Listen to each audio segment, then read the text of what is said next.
नमस्कार दोस्तों, राधे राधे। तो आज अपन शुरू करने वाले हैं सीए फाइनल का इनडायरेक्ट टैक्स का batch for November 23 and May 24। Batch start करने से पहले ये सब आपका जानना बहुत ज़रूरी है कि जो इनडायरेक्ट टैक्स करके सब्जेक्ट है उसके अंदर आपका क्या सिलेबस रहेगा, क्या पेपर पैटर्न रहेगा, उसको हम हमारे बैच में कैसे कवर करेंगे और उसके साथ साथ आपको क्या क्या मटेरियल रेफर करना है। ठीक है, और उसके साथ ही हम आपको बैच के दौरान कैसे ऑनगोइंग सपोर्ट प्रोवाइड करने वाले हैं और टिल दी एग्जाम भी अगर आपका कोई डाउट्स और गाइडेंस रिलेटेड चीजें हैं तो वो हम कैसे आपको ऑनगोइंग सपोर्ट प्रोवाइड कराएंगे, ये चीजें भी हम आपको इसमें बताएंगे। ठीक है, सबसे पहले बात कर लेते हैं कवरेज की। तो कवरेज हमारा जो आईसीआई का टोटल कवरेज रहेगा, आईसीआई का जो पूरा स्टडी मैट है, स्टडी मैट में कोई भी अगर कंसेप्ट है तो वो पूरा उसमें कवर रहेगा हमारे बैच में। ठीक है, revision test paper ICAI time to time revision test papers issue करता है हर 6 मंथ में, तो वो सारे रिवीजन टेस्ट पेपर्स के जो क्वेश्चंस हैं या कंसेप्ट्स हैं वो सारे इसमें कवर रहेंगे। Mock test papers ICAI conduct करवाता है तो वो मॉक टेस्ट पेपर से रिलेटेड जो भी क्वेश्चन या फिर कंसेप्ट है वो सारे कवर रहेंगे।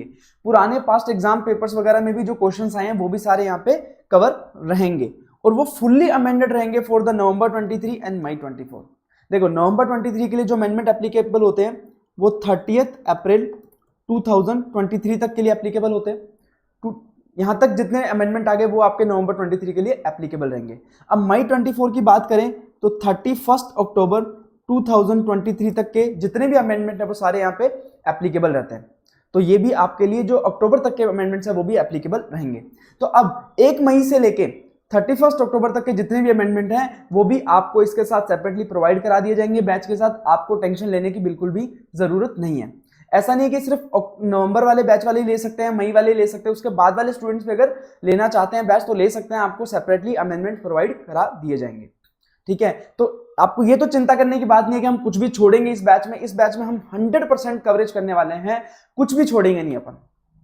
उसके बाद मटेरियल क्या क्या रेफर करना है लेक्चर्स के साथ, तो मटेरियल के लिए मैं बात करता हूं। अगर बात करूं कंसेप्ट नोट्स की तो कंसेप्ट नोट्स आपको handwritten concept notes provide करा दिए जाएंगे पूरे सब्जेक्ट के, जो अप्रोक्सीमेटली 200 से 220 पेज के होंगे। 200 से 220 पेज के होंगे। अब इतने कंसाइज नोट्स हैं कि आपको 1.5 डेज में आपको रिवाइज करने में कोई भी दिक्कत नहीं आएगी। आपको ये हैंड रिटन जो कंसेप्ट नोट्स है वो आप रेफर कर सकते हो। अब कुछ बच्चे चाहते हैं कि हम तो सर बैच के साथ लिखना चाहते हैं, तो आपको क्लास में लिखवाए भी जाएंगे, तो वो भी आप साथ साथ में नोट डाउन कर सकते हो, अपना रजिस्टर लगा सकते हो, कोई दिक्कत वाली बात नहीं है। बट अगर कोई नहीं भी लिखना चाहता तो भी उसको handwritten concept notes provide करा दिए जाएंगे। उसके बाद क्वेश्चन बैंक की बात करें, क्वेश्चंस कहां से करने हैं, तो देखो हम आपको एक क्वेश्चन बैंक प्रोवाइड कराएंगे जिसमें आईसीआई के सारे क्वेश्चंस इंक्लूडेड हैं। स्टडी मैट, पुराने पास्ट पेपर्स, आरटीपी, एमटीपी, सब क्वेश्चंस उसमें कवर्ड है और उसको हमने कंसेप्ट वाइज बाइफिकेट करके दिया है। हर चैप्टर में जो भी कंसेप्ट है उस कंसेप्ट के अकॉर्डिंग जिस कंसेप्ट से रिलेटेड वो क्वेश्चन है उसको बाइफिकेट किया गया है। उसके बाद एमसीक्यू बुक भी प्रोवाइड कराई जाएगी जहां से आप एमसीक्यू के प्रैक्टिस और वो करवाया जाएगा। अब दूसरी बात, आपको सारे क्वेश्चंस क्लास में पूरे प्रॉपर तरीके से करवाए जाएंगे। तो आपके लिए एक रिक्वेस्ट है कि आपको एक रजिस्टर लगाना है। हम जैसे जैसे क्लास में क्वेश्चन सोल्व करेंगे तो साथ साथ में आप भी क्वेश्चन सोल्व करते जाइएगा, तो आपको बाद में कोई भी दिक्कत नहीं आएगी। तो इस क्वेश्चन बैंक में जिसमें आईसीआई के सारे क्वेश्चन कवर हैं वहां से हम आपको एक एक क्वेश्चन आपको क्लास में लिखवा के करवाने वाले हैं और साथ साथ में आपको भी प्रैक्टिस करना है। आपका ये कंट्रीब्यूशन रिक्वायर्ड है। अगर आप ये करोगे तो आपको बाद में कभी भी दिक्कत नहीं आएगी। उसके बाद बात आती है, बहुत इंपॉर्टेंट चीज है कि डाउट सॉल्विंग और गाइडेंस का क्या रहेगा सर, क्योंकि बैच ले लेंगे सर, उसके बाद अगर डाउट वगैरह आता तो क्या करेंगे सर। तो डाउट के लिए आपको मेरा व्हाट्सएप को नंबर प्रोवाइड करा दिया जाएगा। आप उस पर व्हाट्सएप कर सकते हो, कॉल कर सकते हो और टेलीग्राम कर सकते हो। कोई भी अगर आपको डाउट या गाइडेंस के रिलेटेड इशू है तो आप मेरे को कॉन्टैक्ट कर सकते हो। उसके साथ ही आपको प्राइवेट टेलीग्राम ग्रुप में ऐड कर दिया जाएगा जहां पे सिर्फ क्लास स्टूडेंट्स का एक ग्रुप है जहां पे आप अपने डाउट्स पूछ सकते हो। रेगुलर जो आपको अपडेट्स वगैरह हैं वो मिलती रहेंगी। ठीक है, उसके साथ ही जो प्राइवेट सेशंस रखे जाते हैं बच्चों के लिए तो वो भी आप अटेंड कर पाओगे जहां पे काफी चीजें क्लियर की जाती हैं। उसके साथ ही आपने अगर कोई डाउट्स वगैरह पूछा तो ऐसा नहीं कि हफ्ते हफ्ते तक हम रिप्लाई नहीं करेंगे, तो हम ट्राई करते हैं कि 24 आवर्स के अंदर अंदर आपको रिप्लाई कर दिया जाए ताकि आपकी स्टडी कहीं भी रुके नहीं। ठीक है, टिल एग्जाम तक आपको कोई भी उसकी चिंता करने की जरूरत नहीं है कि आपके डाउट सॉल्व कैसे होंगे। उसके बाद बात करें रिवीजन की, तो जब मैं आपको यहाँ पे लेक्चर करवाऊंगा तो जो भी लेक्चर कंप्लीट हो गया उसका मैं पूरा का पूरा रिवीजन आपको एंड ऑफ द लेक्चर करवाने वाला हूं। पूरा का पूरा मैं रिवीजन खुद करवाऊंगा। उसके बाद आपसे एक कंट्रीब्यूशन रिक्वायर्ड है कि आप अपना डेली बेसिस पे जो आपको लेक्चर दिया गया है उस लेक्चर को 15-20 मिनट में आप रिवाइज कर लो। तो अगर ऐसा करोगे तो बाद में आपको कभी भी दिक्कत नहीं आएगी। ये स्मॉल सा कंट्रीब्यूशन आपसे रिक्वायर्ड है। रिवीजन मैं भी करवाऊंगा आपको क्लास के अंदर। दूसरी बात, अगर मैंने कहीं पे बीच में छोड़ा और उसके बाद नेक्स्ट डे अपन नेक्स्ट लेक्चर्स अगर अपन स्टार्ट करने वाले हैं तो मैं आपको पिछला जो हमने लेक्चर्स पढ़ा था वो पूरा का पूरा रिवाइज करके फिर अपन स्टार्ट करेंगे। तो आराम से आपको क्लास के अंदर भी 1-2 बार रिवाइज करवाया जाएगा साथ साथ में, तो उसकी भी आपको चिंता करने की जरूरत नहीं है। बस आपका एक कंट्रीब्यूशन रिक्वायर्ड है कि आप एक बार घर पे जाके एक बार अच्छे से आप उसको रिवाइज कर लो 10-15 मिनट लगा के। उसके बाद साथ के साथ आपको फ्री मॉक टेस्ट दिया जाएगा। जब आपका पूरा कंप्लीट हो जाएगा सिलेबस तो उसके बाद आप मॉक टेस्ट अपीयर करना और अपने आप को इवेल्युएट कर सकते हो। पूरा जो रिवीजन होगा अलोंग विद द बैच होगा और साथ साथ में आपको करना है और साथ साथ में लास्ट में आपको मॉक टेस्ट देके खुद को इवेल्युएट करना है। अब सर सिलेबस क्या होता है, इनडायरेक्ट टैक्स का सिलेबस क्या है? तो इनडायरेक्ट टैक्स में देखो जीएसटी आता है 75 मार्क्स का, आउट ऑफ 100 75 मार्क्स जीएसटी आता है और बाकी बचा हुआ 25 मार्क्स का कस्टम ड्यूटी एंड एफटीपी आता है। Goods and service tax 75 marks का जो कि बहुत इंपॉर्टेंट पार्ट हो जाता है और फिर custom duty and FTP foreign trade policy 25 marks का आता है। 25 मार्क्स में भी 4-5 नंबर का आपका फॉरेन ट्रेड पॉलिसी आता है, उससे ज्यादा का नहीं आता है। ठीक है, उससे कम आ सकता है और उससे ज्यादा का कभी भी नहीं आता है। उसके बाद बात करें पेपर पैटर्न की, पेपर कैसा रहता है? तो पेपर आपका बाइफरकेट होता है 2 चीजों में। एमसीक्यूज आते हैं आपके 30 मार्क्स के जो आपके लिए कंपलसरी होते हैं, करने होते हैं, उसमें कोई ऑप्शन नहीं मिलता आपको। एमसीक्यूज 2 टाइप के होते हैं, एक केस सिनेरियोज होते हैं, एक होते हैं इंडिपेंडेंट एमसीक्यूज। केस सिनेरियो में आपको केस पूरा स्टडी करना होता है और उसके बाद फिर आपको नीचे 5-6 क्वेश्चंस दिए होते हैं, वो आपको सॉल्व करने होते हैं बेस्ड ऑन ऊपर जो आपने केस पढ़ा है। उसके बाद आपके इंडिपेंडेंट एमसीक्यूज होते हैं जो आपको सॉल्व करने होते हैं। ठीक है, उसके बाद डिस्क्रिप्टिव पार्ट होता है। डिस्क्रिप्टिव पार्ट में 6 क्वेश्चन आते हैं, 6 में से कोई भी आपको जो फर्स्ट क्वेश्चन होता है वो 14 मार्क्स का होता है, वो तो आपके लिए कंपलसरी होता है। क्वेश्चन 1 वो पूरा जीएसटी लायबिलिटी कैलकुलेट करने का होता है, जिसमें 4-5 क्वेश्चंस को मिला के वो एक क्वेश्चन बनाया जाता है। उसके बाद के जो 2 से 6 क्वेश्चन होते हैं, 5 क्वेश्चन होते हैं, उन 5 में से कोई भी आपको 4 अटेम्प्ट करने होते हैं और वो भी बाइफिकेटेड होते हैं 3 क्वेश्चंस में। हर क्वेश्चन को 3 क्वेश्चन में या 2 क्वेश्चन में बाइफिकेट कर दिया जाता है, या तो 9 नंबर का एक क्वेश्चन या 5 नंबर का एंड या फिर 5-4-5 का आपका नंबरिंग रहता है ऐसे क्वेश्चन का। तो इस प्रकार से आपको पेपर का पैटर्न आता है। तो अब आपके दिमाग में अगर कहीं भी ऐसा डाउट है कि सर हमने आईपीसीसी में या इंटर में हमने सर ढंग से पढ़ा नहीं था जीएसटी, हमने जीएसटी देखा ही नहीं था सर, हम तो इनकम टैक्स के भरोसे पास हो गए, हवा में ही हमने तो जीएसटी देखा था, हमें क्लियर नहीं है कंसेप्ट। ठीक है, तो कोई दिक्कत वाली बात नहीं है। हम तो ये मान के चल रहे हैं कि आपको जीएसटी की डेफिनेशन भी नहीं आती, आपको जीएसटी की फुल फॉर्म भी नहीं आती, तो अपन तो पूरा बेसिक से लेके स्टार्ट करेंगे और पूरा कवर करेंगे। टेंशन लेने की बिल्कुल भी जरूरत नहीं है। आपने इंटरमीडिएट में अगर पढ़ा भी नहीं है ना जीएसटी तो भी कोई दिक्कत वाली बात नहीं है। अपन तो इस तरीके से करेंगे, अपन तो बिल्कुल जीरो से स्टार्ट करेंगे। चलिए अब स्टार्ट कर देते हैं हमारा बैच। हम स्टार्ट करेंगे सबसे पहले GST in India and introduction से। ठीक है, फर्स्ट चैप्टर है आपका GST in India, first chapter आपका GST in India and introduction. चलिए, तो सबसे पहले जीएसटी को समझने से पहले अपन सबसे पहले समझेंगे कि टैक्स क्या होता है। सबसे पहले अपन समझेंगे कि टैक्स क्या होता है, तब अपन बाद में गुड्स एंड सर्विस टैक्स पे आएंगे, वो सब चीजें आएंगी, पर सबसे पहले हमारा समझना जरूरी है कि टैक्स क्या होता है। ठीक है, चलिए बात कर लेते हैं सबसे पहले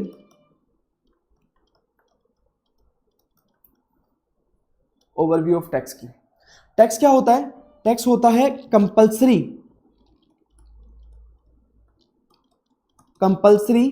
financial charge levied by the government. जो कंपल्सरी फाइनेंशियल चार्ज आप पे लेवी कर दिया जाता है गवर्नमेंट के द्वारा। हम बात करें कंपल्सरी फाइनेंशियल चार्ज की, वॉलंटरी नहीं। अगर आपसे गवर्नमेंट वॉलंटरी चीज ले रही है तो वॉलंटरी चीजें तो डोनेशन होती हैं, बट आपके ऊपर कंपल्सरीली कोई चार्ज लगा दिया जाता है कि सर अगर आप ये काम करोगे तो आपके ऊपर ये इतना अमाउंट आपको पे करना पड़ेगा। दैट इज आपका टैक्स जो गवर्नमेंट वसूलती है। क्यों वसूलती है गवर्नमेंट? गवर्नमेंट को पैसा चाहिए होता है, गवर्नमेंट इतना खर्च करती है, ब्रिजेस बनवाती है, रोडें बनवाती हैं, एजुकेशन, हॉस्पिटल्स, इतना सब खर्चा करना होता है गवर्नमेंट को।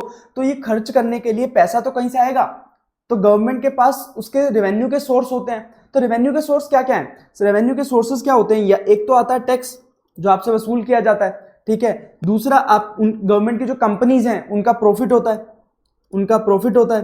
और तीसरा, अगर फिर भी पूरा नहीं पड़ता तो उनको लोन वगैरह लेने पड़ते हैं, लोन वगैरह लेने पड़ते हैं। तो लोन वगैरह लेके तो देशों की हालत खराब हो जाती है। तो गवर्नमेंट का जो मेन सोर्स होता है ना रेवेन्यू, वो होता है, वो टैक्स होता है। तो टैक्स से ही गवर्नमेंट चाहती है कि मैक्सिमम रेवेन्यू रिकवर किया जाए, ठीक है। तो अब टैक्स कितने टाइप के होते हैं?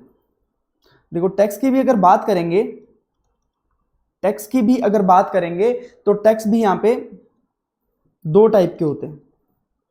टैक्स भी यहां पे आपके दो टाइप के होते हैं। एक होता है डायरेक्ट टैक्स, एक होता है इनडायरेक्ट टैक्स, ठीक है। अब डायरेक्ट टैक्स क्या होता है, इनडायरेक्ट टैक्स क्या होता है, इसको समझने के लिए मैं एक एग्जांपल लेता हूं। इसको समझने के लिए मैं एक एग्जांपल लेता हूं। देखो, मान लो मिस्टर ए ने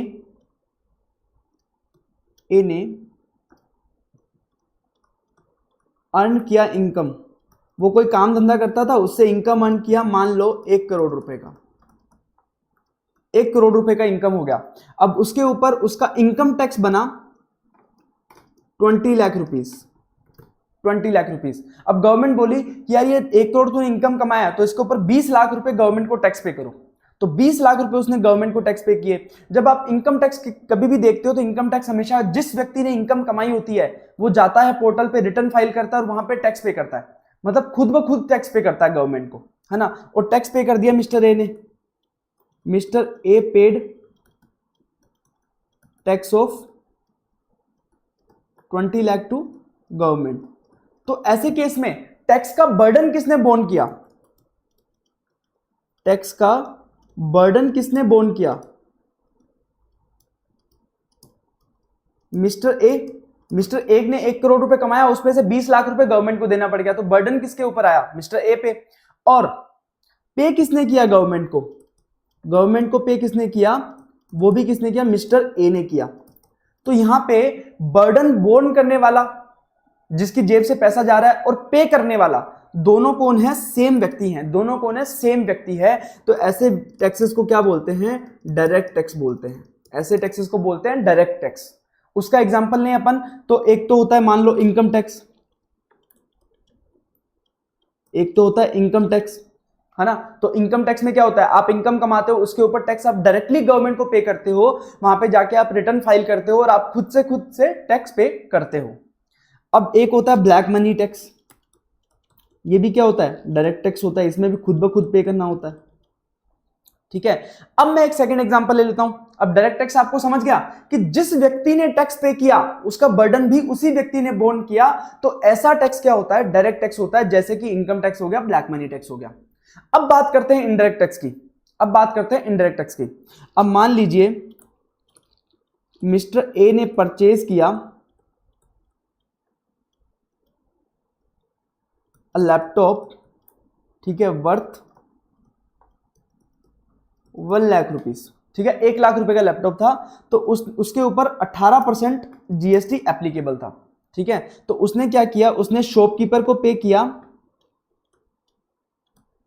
पे टू शॉपकीपर, 1 लाख तो पे करना ही था, उसके साथ 18,000 रुपए का जो टैक्स था, 1,18,000 रुपए उसने टोटल अमाउंट पे कर दिया शॉपकीपर को।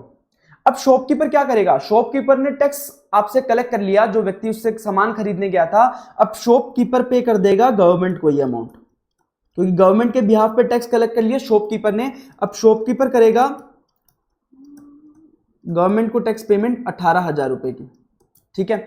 तो इस प्रकार से अब किसकी जेब से पैसा गया? वो 18,000 रुपए, 1 लाख रुपए तो गया ही गया मिस्टर ए की जेब से, और 18,000 रुपए भी मिस्टर ए को पे करना पड़ा। टोटल 1,18,000 रुपए पे करना पड़ा मिस्टर ए को, ठीक है। तो बर्डन किसने बोन किया यहां पे? टैक्स का, टैक्स का बर्डन किसने बोन किया? मिस्टर ए ने। पर अगर गवर्नमेंट को पैसा किसने पे किया? गवर्नमेंट को पैसा किसने पे किया? गवर्नमेंट को जो पैसा पे किया गया है वो शॉपकीपर के द्वारा पे किया गया है। मतलब मिस्टर ए ने टैक्स किसको दे दिया? शॉपकीपर को दे दिया, और उसके बाद टैक्स जमा करवाने की रिस्पॉन्सिबिलिटी किसकी है? शॉपकीपर की। अब आप देखो, आप जब भी अपने नॉर्मल लाइफ में आप बहुत सारा सामान खरीदते हो, आप कुछ भी खरीदते हो, जैसे मान लो पेन खरीदते हो, टॉफी खरीदते हो, तो उसके ऊपर भी टैक्स होता है, उसके ऊपर भी टैक्स होता है। तो क्या कभी आपने गवर्नमेंट के पोर्टल पे जाके नॉर्मल आपकी टॉफी के ऊपर जो टैक्स लगा था वो कभी पे किया है? आपने जो पेन खरीदा, पेन के ऊपर जो टैक्स लगा वो आपने कभी गवर्नमेंट को पे किया है? आपने नहीं पे किया। आपने जब दुकानदार से खरीदने गए तो आपने दुकानदार को पैसे दे दिए, उसमें टैक्स भी दे दिया आपने। अब उसके बाद दुकानदार ने आपसे जो टैक्स कलेक्ट किया वो किसको जमा करवा देगा? गवर्नमेंट को जमा करवा देगा। तो इस प्रकार से बर्डन तो आपके ऊपर ही आया, टैक्स तो आपने ही पे किया, बट अल्टीमेटली गवर्नमेंट को किसने जमा करवाया? जिस दुकानदार से आपने परचेज किया था। तो जब बर्डन तो आप बोन करते हो और पेड बाय शॉपकीपर किसी दूसरे व्यक्ति ने पे कर दिया, तो ऐसे केस में पर्सन डिफरेंट है, बर्डन बोन करने वाला और पे करने वाला। ऐसे टैक्सेस को क्या बोलते हैं? इनडायरेक्ट टैक्स, मतलब इनडायरेक्टली किसी और से वसूल किया गया। तो ऐसे में कौन कौन से टैक्स आ जाते हैं? गुड्स एंड सर्विस टैक्स, जो अपन पढ़ने वाले हैं, गुड्स एंड सर्विस टैक्स। उसके बाद आपका कस्टम ड्यूटी आ जाता है, कस्टम ड्यूटी भी इनडायरेक्ट टैक्स का पार्ट है। तो ये वाला जो पोर्शन है ये हम आगे जाके पढ़ने वाले हैं, इनडायरेक्ट टैक्स। समझा आपने वो चीज कि बर्डन बोन करने वाला व्यक्ति डायरेक्टली गवर्नमेंट को पैसा पे नहीं कर रहा है, वो तो एक शॉपकीपर वगैरह को दे देगा, अब वो गवर्नमेंट को आगे पे करेगा। ऐसे टैक्सेस को क्या बोलते हैं? इनडायरेक्ट टैक्स बोलते हैं, जिसमें अपना जीएसटी और कस्टम ड्यूटी भी आता है। तो अब अपन बात करेंगे कि यार गवर्नमेंट को टैक्स लगाने की पावर कहां से आई? गवर्नमेंट टैक्स लगा रही है हमारे ऊपर धड़ाधड़, तो उसको टैक्स लगाने की पावर कहां से आई? क्या गवर्नमेंट कुछ भी कर सकती है? गवर्नमेंट चाहेगी तो क्या अपने पे पूरा टैक्स, हमारे से पूरी इनकम ले लेगी?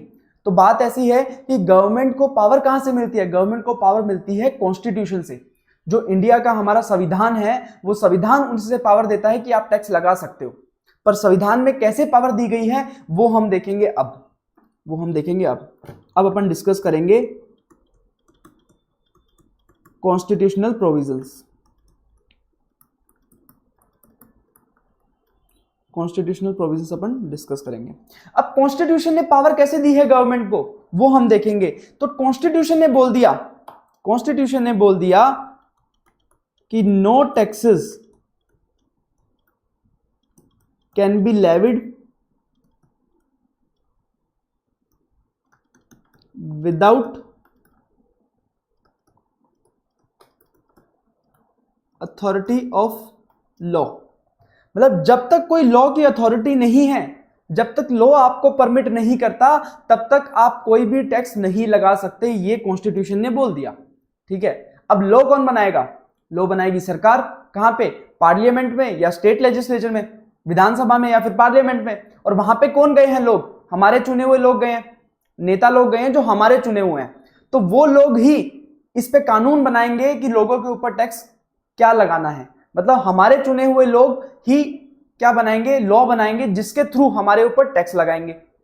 और अगर लॉ नहीं बनाया तब तक आप टैक्स नहीं लगा सकते। जैसे अगर आप बात करो इनकम टैक्स लगता है, तो इनकम टैक्स के लिए इनकम टैक्स एक्ट होता है। ऐसे ही कोई भी अगर टैक्स लगाना है तो उसके लिए सेपरेटली एक एक्ट बनाना पड़ेगा, लॉ बनाना पड़ेगा, जिसके थ्रू ही आप लोगों के ऊपर टैक्स चार्ज कर सकते हो।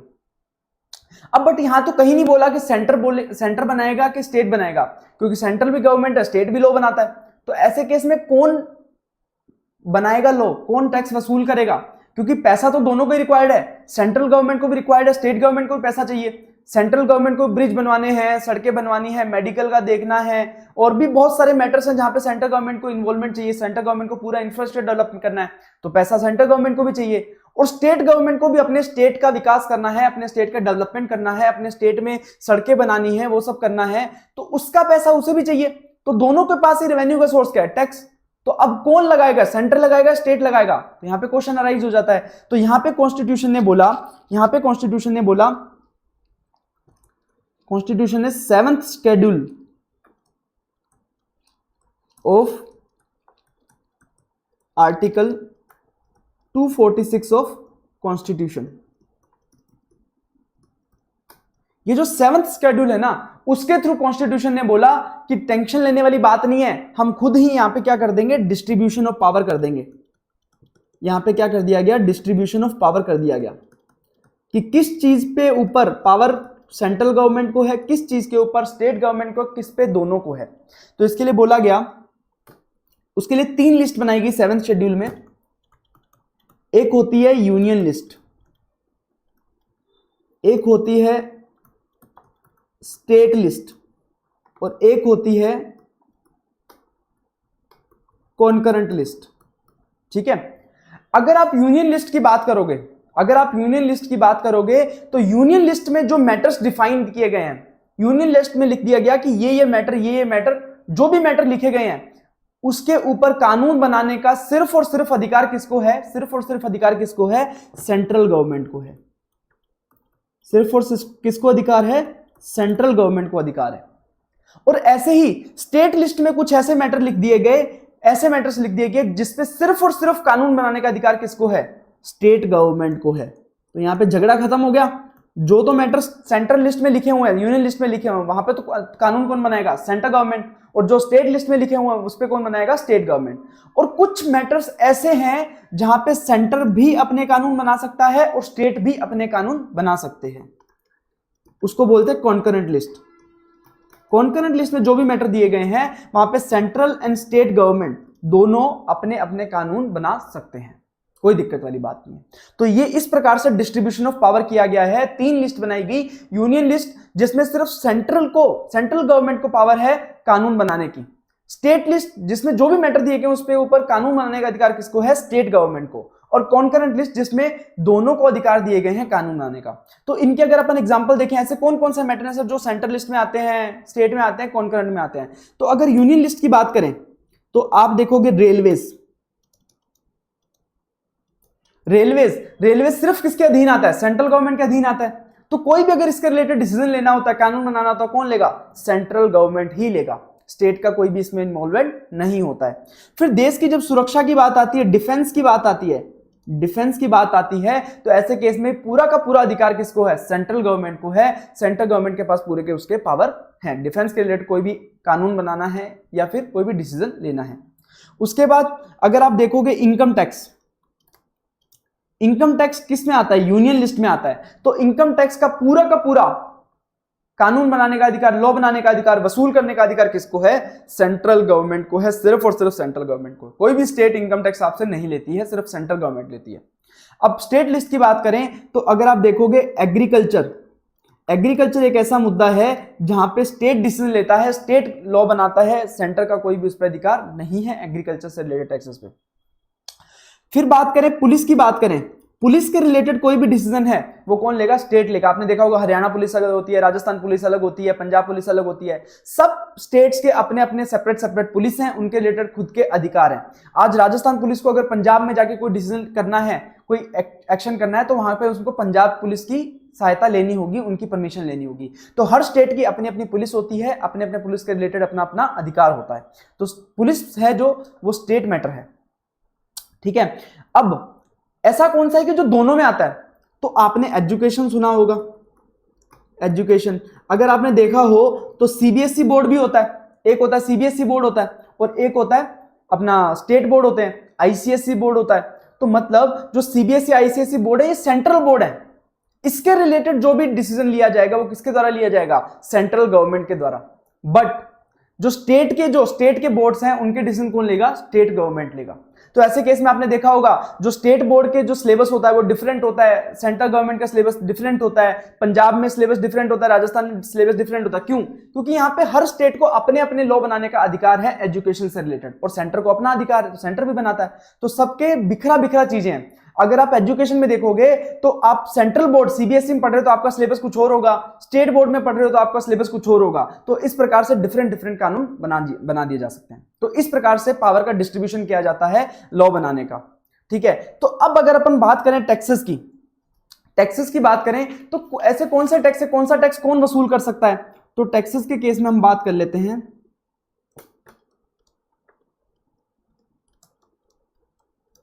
अब देखो टैक्सेस में कैसे डिस्ट्रीब्यूशन किया गया था पावर का। जीएसटी के आने से पहले की बात कर रहा हूं मैं, जीएसटी के आने से पहले ये कैसे डिस्ट्रीब्यूशन किया गया था टैक्सेस का, वो अपन बात करते हैं। देखो पहले बोला गया था कि अगर कोई भी चीज मैन्युफैक्चर हो रही है, अगर कोई भी चीज मैन्युफैक्चर हो रही है, मैन्युफैक्चरिंग की अगर कोई भी एक्टिविटी हो रही है तो उसके ऊपर क्या लगेगा? एक्साइज ड्यूटी लगेगा। और मैन्युफैक्चरिंग के रिलेटेड जो भी टैक्स लगाने के जो राइट्स थे वो किसको दे दिए गए? सेंट्रल गवर्नमेंट को दिए गए थे, ठीक है। उसके बाद बोला गया सेल, अगर आप कोई भी चीज सेल करते हो, मैन्युफैक्चर तो कर लिया आपने, अब मान लो अगर आप कोई भी चीज सेल करते हो तो उसके ऊपर जो टैक्स लगाने का राइट है वो किसका था, पूरा का पूरा स्टेट गवर्नमेंट का, क्योंकि ये स्टेट लिस्ट में आता है और इसके रिलेटेड वैट लगाया जाता था, हर स्टेट के द्वारा अलग अलग अपना अपना वैट लगाया जाता था। राजस्थान अलग लगाता था, पंजाब अलग लगाता था, इस प्रकार से सेल के ऊपर वैट लगाया जाता था। उसके बाद बात आती है सर्विसेज की। अगर आप सर्विसेज दे रहे हो तो उसके ऊपर एक्सक्लूसिवली टैक्स लगाने का राइट किसको था, वो पूरा का पूरा राइट था सेंट्रल गवर्नमेंट के पास।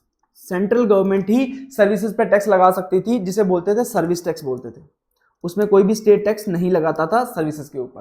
तो इस प्रकार से टैक्सेस का अलोकेशन किया हुआ था पहले कि भाई मैन्युफैक्चरिंग करोगे तो सेंट्रल गवर्नमेंट लगाएगा, सेल करोगे तो स्टेट लगाएगा, और सर्विसेज दोगे तो सेंट्रल गवर्नमेंट लगाएगा। तो इस प्रकार से टैक्सेस का डिस्ट्रीब्यूशन करके रखा था। बट अब हम क्या चाहते थे, इससे हो क्या रहा था, आप देखो मैं एक पेट्रोल डीजल का अगर एग्जांपल लूं, पेट्रोल डीजल का अगर आज के टाइम पे भी अभी उस पे पेट्रोल डीजल पे जीएसटी नहीं लगा, वो अपन आगे जाकर डिस्कस करेंगे। अब पेट्रोल डीजल पे जीएसटी नहीं लगता तो क्या हाल है, अगर आप राजस्थान में पेट्रोल खरीदोगे तो आपको 95 रुपीज लीटर मिलेगा, पंजाब में खरीदोगे 85 रुपीज लीटर मिल जाएगा, हरियाणा में 90 रुपए लीटर मिल जाएगा। तो बहुत सारे प्राइसेस के डिफरेंट होते हैं। क्यों? क्योंकि यहाँ पे टैक्सेस डिफरेंट डिफरेंट लगाए जा रहे हैं। राजस्थान कुछ और टैक्स लगा रहा है, वैट की रेट अलग है राजस्थान में, हरियाणा में कुछ और है, पंजाब में कुछ और है। तो इस प्रकार से प्राइसेस में बहुत डिफरेंट आता था। और जो बिजनेसमैन काम कर रहा है तीनों स्टेट में, उसको तीनों स्टेट्स के लॉ पढ़ने पड़ेंगे, तीनों स्टेट्स के लॉ को अलग अलग ध्यान में रखना पड़ेगा। तो ऐसे बहुत दिक्कत आ रही थी। तो हमने क्या किया, हमने सोचा कि अब पूरे देश में एक ही टैक्स लगाया जाएगा, एक ही टैक्स होगा। वो क्या था, हमने बोला कि वन नेशन वन टैक्स हमें लाना है, वन नेशन वन टैक्स लाना है कि मैन्युफैक्चरिंग पे भी वही टैक्स लगे, सेल पे भी वही लगे, सर्विसेज पे भी वही लगे, सब चीजों में एक ही टैक्स लगे। हम लाना चाहते थे वन नेशन वन टैक्स, ठीक है, जो कि था अपना गुड्स एंड सर्विस टैक्स। अब कैसे लेके आए, क्योंकि पावर का तो डिस्ट्रीब्यूशन कर रखा है, मैन्युफैक्चरिंग का पावर का सेंट्रल गवर्नमेंट को दे रखा है, सेल का स्टेट को दे रखा है, पैसा दोनों को चाहिए। तो इसके लिए हमने बोला कि जो कॉन्स्टिट्यूशन में लिखा है उसे हमें अमेंड करना पड़ेगा। इसके लिए 101 101वां कॉन्स्टिट्यूशनल अमेंडमेंट लाया गया, 101वां कॉन्स्टिट्यूशनल अमेंडमेंट लाया गया कि कॉन्स्टिट्यूशन को अमेंड किया जाएगा। और अमेंड करके उसमें लिखा गया, उसके अंदर एक आर्टिकल इंसर्ट किया गया 246A, आर्टिकल 246A इंसर्ट किया गया, जिसमें बोला गया कि central government and state government has concurrent power to levy tax। अब 246 से इंसर्ट करके बोल दिया कि बॉस टैक्स सेंट्रल गवर्नमेंट और स्टेट गवर्नमेंट दोनों एक साथ टैक्स लगा सकते हैं एक ही ट्रांजैक्शन पे। मतलब एक ही ट्रांजैक्शन पे सेंटर भी टैक्स लगा सकता है, स्टेट भी टैक्स लगा सकता है, ये बोल दिया गया। अब सर आप पूछोगे कि यार इसको सर कॉन्करेंट लिस्ट में डाल देते, कॉन्स्टिट्यूशन को अमेंड करने की क्या जरूरत थी। तो अगर आपने देखा होगा, हमने एजुकेशन की बात करी तो हर स्टेट अपने लॉ बना रहा था, वहां पे लॉ सबको बनाने का अधिकार है, बट किसी ने ऐसा नहीं बोला कि सेम लॉ होना चाहिए। तो सेंटर अपना लॉ बनाएगा, स्टेट अलग लॉ बनाएंगे, हर स्टेट अपना अपना अलग अलग लॉ बनाएगा। तो फिर वो जो हमारा पर्पस था कि हम एक ही टैक्स लेके आए, वो फुलफिल नहीं हो पाएगा, क्योंकि सब अपना अपना टैक्स लगाने लग जाएंगे। तो इसके लिए ये कॉन्स्टिट्यूशन को अमेंड करके बोल दिया गया कि अब एक ही टैक्स, एक ही तरह का लॉ बनेगा। लॉ सारे बनाने पड़ेंगे, क्योंकि स्टेट तभी टैक्स लगा पाएगा जब स्टेट लॉ बनाएगा, बट लॉ सारे एक जैसे होंगे, एक जैसे सारे लॉ होंगे और बिल्कुल सेम एक ही टैक्स लगाया जाएगा एक ट्रांजैक्शन पे, और उसको सेंटर भी लगाएगा और स्टेट भी लगाएगा। तो ये पर्पस के लिए हमने 246 से इंसर्ट किया और बोला गया कि सेंटर और स्टेट दोनों के पास कॉन्करेंट पावर है कि वो एक साथ टैक्स लगा सकते हैं एक ही ट्रांजैक्शन के ऊपर। वो कैसे होता है वो मैं आपको समझाने की कोशिश करता हूं। देखो, दो टाइप की ट्रांजैक्शन होती हैं जीएसटी में, टू टाइप की ट्रांजैक्शंस होती हैं। अब मैं आपको बताता हूं कैसे होती हैं, ठीक है। एग्जांपल ले लेता हूं मैं। फर्स्ट, मिस्टर राम है, ठीक है, जो कि शॉपकीपर है या सेलर बोल लो, सेल करने वाले हैं, जो कि है राजस्थान के, जो कि है राजस्थान के। और एक है मिस्टर राजू, ठीक है, जो कि हैं बायर, परचेज करने वाले, और वो भी क्या हैं, राजस्थान के। अब देखो, पूरी ट्रांजेक्शन कहां हुई? राजस्थान में। क्यों? सेल करने वाला भी राजस्थान का है, परचेज करने वाला भी राजस्थान का है। तो ऐसी जब सप्लाई होती है तो उसे बोलते हैं इंट्रा स्टेट सप्लाई, उसे बोलते हैं इंट्रा स्टेट सप्लाई। मतलब विद इन स्टेट जो सप्लाई हो रही है, परचेज करने वाला सेल करने वाला दोनों सेम स्टेट में, उसे बोलते हैं इंट्रा स्टेट सप्लाई। अभी मैं आपको ऊपर ऊपर के लिए बता रहा हूं, जस्ट समझने के लिए बता रहा हूं। इंट्रा स्टेट सप्लाई और इंटर स्टेट सप्लाई को डिटेल में जब हम एनालिसिस करेंगे आगे जाके चैप्टर में, तब अपन थोड़ा सा हटके बात करेंगे, बट अभी मैं आपको एक जनरल अंडरस्टैंडिंग दे रहा हूं कि इंटर स्टेट सप्लाई क्या होती है, इंटर स्टेट सप्लाई क्या होती है। तो इंटर स्टेट सप्लाई का मतलब है कि अगर एक ही स्टेट में सारा ट्रांजेक्शन हो रहा है तो उसे इंट्रा स्टेट सप्लाई बोलेंगे। अब ऐसे में देखो, मान लो ये जो ट्रांजेक्शन था, परचेज किया था, वो हमने 1 लाख रुपए का किया था, ठीक है, उसके ऊपर 18% की रेट से जीएसटी लग रहा है, ठीक है। तो अब इस ऐसे केस में क्या होगा? अब ऐसे केस में कैसे जीएसटी वर्क करेगा? अगर आप देखोगे तो 18% में से 9% तो कौन ले जाएगा? सेंट्रल गवर्नमेंट ले जाएगी, क्योंकि सेंटर और स्टेट दोनों एक साथ टैक्स लगाएंगे, तो आधा तो ले जाएगी सेंटर और आधा ले जाएगा स्टेट, आधा ले जाएगा स्टेट और आधा ले जाएगा सेंटर। तो अब जो 18,000 रुपए का टैक्स बना, उसमें से 9,000 रुपए तो क्या लग जाएगा? सेंट्रल जीएसटी, और ये किसके पास चला जाएगा? सेंट्रल गवर्नमेंट के पास, सेंट्रल गवर्नमेंट के पास। और 9,000 लग जाएगा स्टेट जीएसटी, जो चला जाएगा स्टेट गवर्नमेंट के पास। अब कौन सी स्टेट की गवर्नमेंट के पास जाएगा? बताओ आप लोग। राजस्थान में पूरा ट्रांजैक्शन हो रहा है तो किसके पास जाएगा? राजस्थान की स्टेट गवर्नमेंट के पास ये पूरा का पूरा चला जाएगा। तो इसे तो बोलते हैं इंट्रा स्टेट सप्लाई। अब देखो, एक ही ट्रांजैक्शन थी, उसके ऊपर 2 टैक्स लगा दिया हमने, सीजीएसटी और एसजीएसटी। इसे ही क्या बोलते हैं? Dual GST concept.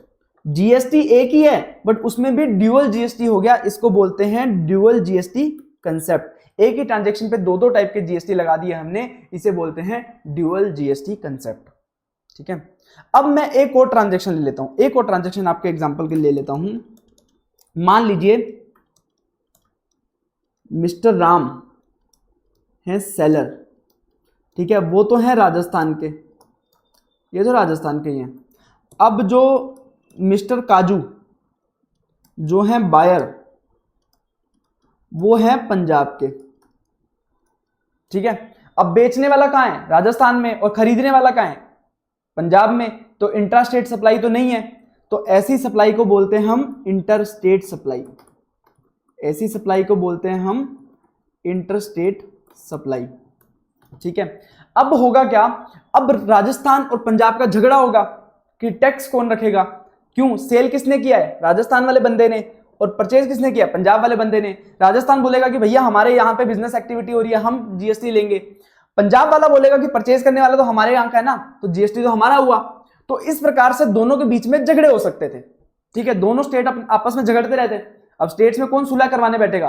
क्योंकि स्टेट, हर किसी स्टेट में कोई गवर्नमेंट होगी, किसी स्टेट में कोई गवर्नमेंट होगी, आपस में झगड़ते फिरेंगे। तो ऐसे केस में बोल दिया गया कि अगर इंटर स्टेट सप्लाई है तो आपका यहाँ पे जो टैक्स लगेगा वो क्या लगेगा? आईजीएसटी लगेगा। अब जैसे 1 लाख रुपए का मान लो ट्रांजेक्शन है, लेट्स से 1 लाख रुपए का ट्रांजेक्शन है, उसके ऊपर 18% का जीएसटी लगता है, तो पूरा का पूरा 18,000 क्या लग जाएगा? आईजीएसटी लग जाएगा। 18,000 पूरा का पूरा आईजीएसटी लग जाएगा। तो अभी तक तो हमने बात करी थी कि सर सेंटर और स्टेट दोनों को मिलेगा पैसा, दोनों को मिलेगा। अभी के लिए एक बार आईजीएसटी लगा दिया 18,000 रुपए, ठीक है। अब ये 18,000 रुपए को डिवाइड कर दिया जाएगा, 18,000 रुपए को डिवाइड कर दिया जाएगा। इसमें से 9,000 रुपए तो कौन रख लेगा?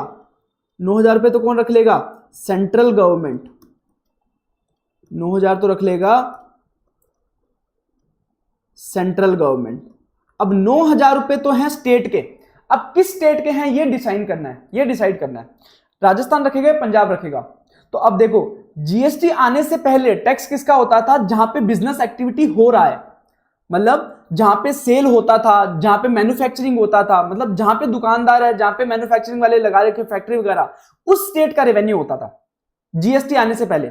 पर जीएसटी में बोल दिया गया कि रेवेन्यू उस स्टेट का होगा जहां पे अल्टीमेटली उन गुड्स एंड सर्विसेज का कंजम्पशन हो रहा है। कहां पे? जहां पे उन गुड्स एंड सर्विसेज का अल्टीमेटली कंजम्पशन हो रहा है, उसी स्टेट को उस जीएसटी का आपको रेवेन्यू मिलेगा। तो मतलब जीएसटी का जो रेवेन्यू मिलेगा, जब अगर यहां पे बात करोगे तो राजस्थान वाले बंदे ने कहां बेचा? पंजाब में। तो कहां कंज्यूम हो रहा है? पंजाब में। तो ऐसे केस में जो 9,000 रुपीज का जो टैक्स है वो किसके पास चला जाएगा? पंजाब गवर्नमेंट के पास चला जाएगा। पहले तो पूरा का पूरा 18,000 किसने कर लिया, सेंट्रल गवर्नमेंट ने कलेक्ट कर लिया, और उसके बाद 9,000 रुपए तो सेंट्रल गवर्नमेंट ने खुद के पास रख लिए और 9,000 रुपए किसको ट्रांसफर कर दिए, पंजाब गवर्नमेंट को। अब अगर मान लो यही गुड्स वापस पंजाब से ये ट्रांसफर हो जाता हरियाणा, ठीक है, हरियाणा सेल हो जाता, तो ऐसे केस में अल्टीमेटली कहां पे कंज्यूम हो रहा है, हरियाणा में हो रहा है, तो जो रेवेन्यू भी किसका होता, हरियाणा का होता। तो डिपेंड करता है कि पूरी जो सेल की चेन चल रही है ना, उस चेन में लास्ट में जाके गुड्स एंड सर्विसेज जहां पे जाके कंज्यूम होगा ना, उस स्टेट का उसको रेवेन्यू मिलेगा। सेंटर का तो आधा है ही है, उसके अलावा जो आधा रेवेन्यू है वो उस स्टेट का होगा जहां पे ये गुड्स एंड सर्विसेज कंज्यूम हो रहा है। इसके लिए जीएसटी को क्या बोलते हैं, जीएसटी को क्या बोलते हैं, consumption based tax. Consumption based tax बोल लो या फिर बोल सकते हैं डेस्टिनेशन बेस्ड टैक्स, ये दोनों ही बोला जाता है, डेस्टिनेशन बेस्ड टैक्स और कंजम्पशन बेस्ड टैक्स। ठीक है, इतनी बात अपने को समझ में आती है। अब ये सब करने का पावर किसके पास आया, 18,000 रुपए सेंट्रल गवर्नमेंट कलेक्ट करेगी, डिवाइड करेगी। तो ये भी जब कॉन्स्टिट्यूशन को अमेंड किया गया था, कॉन्स्टिट्यूशन को जब अमेंड किया गया था तो उसमें 269A एक आर्टिकल इंसर्ट किया गया जिसमें बोला गया कि जो IGST on interstate, IGST on interstate supply shall be collected by central government. मतलब इंटरस्टेट सप्लाई के ऊपर आईजीएसटी सेंट्रल गवर्नमेंट कलेक्ट करेगा and a portion between state and centre. ठीक है, पूरा का पूरा आईजीएसटी कौन कलेक्ट करेगा, सेंट्रल गवर्नमेंट कलेक्ट करेगा और उसे पोर्शन कर देगा स्टेट और सेंटर के बीच। ये आर्टिकल 269A के दौरान बोला गया। अब ध्यान रखना, मैंने आपको इतने आर्टिकल क्यों पढ़ा रहा हूं, क्या आपको याद रखने हैं? देखो, मैं आपको पूरे सिलेबस में सेक्शन वही पढ़ाऊंगा जो आपको याद रखने पड़ेंगे, जिसको यूज करके आपका क्वेश्चन आ सकता है। आपको बहुत कम सेक्शन और आर्टिकल याद रखने पड़ेंगे, बट ध्यान रखना अब यहाँ पे आपको 2 आर्टिकल याद रखने हैं। एक तो है 246 से, जहां पे बोला कि सेंट्रल गवर्नमेंट और स्टेट गवर्नमेंट दोनों के पास कॉन्करेंट पावर है टैक्स लगाने की, और एक है 269 है जिसमें बोला कि इंटरस्टेट सप्लाई पे आईजीएसटी लगेगा, जिसको कलेक्ट करेगा सेंट्रल गवर्नमेंट और उसको अपोर्शन कर देगा सेंटर और स्टेट के बीच में। ये अपने को इतना अभी तक का हमने पढ़ा। चलिए ठीक है, अब तो इतना पढ़ा अपन ने। अब उसके बाद हमने जब बात करी कि यार जीएसटी कोई भी टैक्स लगाना है तो उसके लिए आपको लॉ बनाना पड़ेगा, उसके लिए आपको लॉ बनाना पड़ेगा। तो सर जीएसटी के लिए कौन कौन से लॉ बनाए गए हैं, जीएसटी लगाने के लिए कौन कौन से लॉ बनाए गए हैं, तो चलिए डिस्कस करते हैं।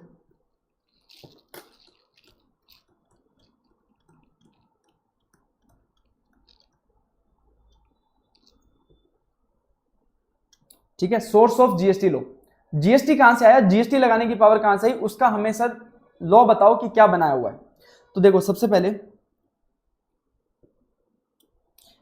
एक बनाया गया CGST act, central GST act, एक एक्ट बनाया गया सीजीएसटी एक्ट। सेंटर ने अपना एक्ट बनाया जिससे कि सीजीएसटी लगाए जा सके, सेंट्रल टैक्स लगा सके।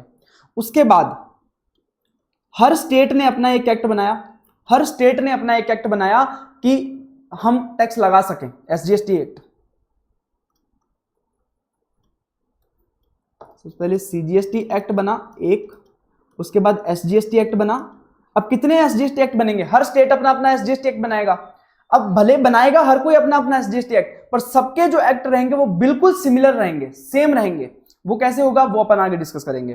देखो कितने स्टेट हैं, 28 स्टेट्स हैं, 28 स्टेट्स हैं, प्लस उसके अलावा जो यूनियन टेरिटरीज होती हैं उसमें से कुछ स्पेशल यूनियन टेरिटरीज हैं जिनकी खुद की विधानसभा होती है।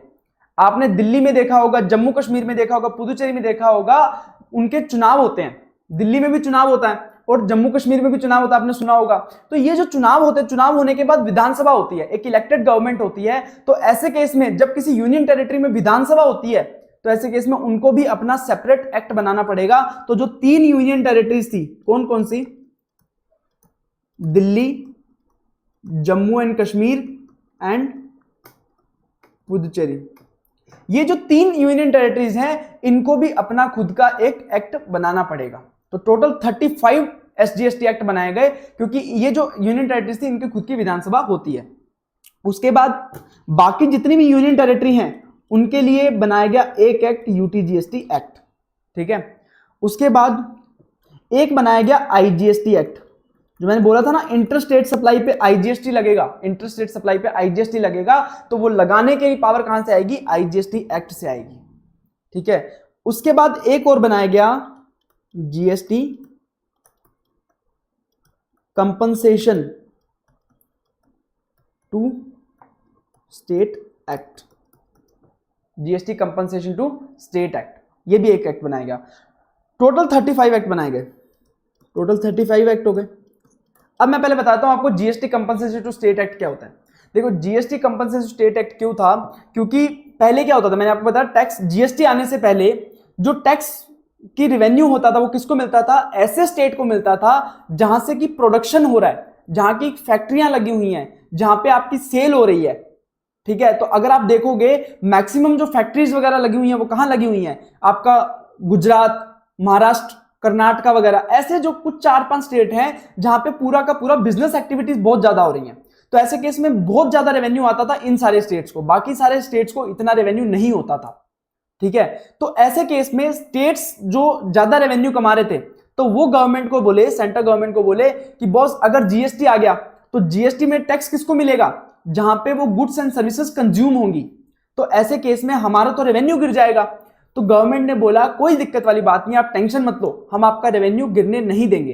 तो सेंटर ने बोला मान लो अगर किसी स्टेट को, अगर मान लो गुजरात की बात करें, गुजरात को मान लो अगर 100 करोड़ रुपए का रेवेन्यू, 100 करोड़ रुपए का रेवेन्यू अगर हो रहा था, मैं एक एग्जांपल ले रहा हूं, अगर पहले 100 करोड़ रुपए का रेवेन्यू हो रहा था जीएसटी आने के पहले, तो सेंट्रल गवर्नमेंट ने बोला अगर तुम्हें इससे कम रेवेन्यू होता है फ्यूचर में, नेक्स्ट 5 इयर्स के लिए अगर आपका रेवेन्यू इससे कम हो जाता है, थोड़ा बहुत ग्रोथ भी लगाया जाएगा, मान लो 10% ग्रोथ, तो मान लो अगले साल अगर आपको 110 करोड़ से आपको अगर रेवेन्यू कम होता है गुजरात गवर्नमेंट को, तो ऐसे केस में सेंट्रल गवर्नमेंट ने बोला कि हम आपको उसके बदले में कंपनसेशन देंगे। तो अगर मान लो 110 करोड़ की बजाय उनका रेवेन्यू हुआ जीएसटी आने के बाद मान लो हुआ 90 करोड़, तो ऐसे केस में 20 करोड़ क्या देगा सेंट्रल गवर्नमेंट, उनको कंपनसेशन देगा ताकि गुजरात का रेवेन्यू टोटल 110 करोड़ किया जा सके, ठीक है। इसलिए कंपनसेशन टू स्टेट एक्ट बनाया गया।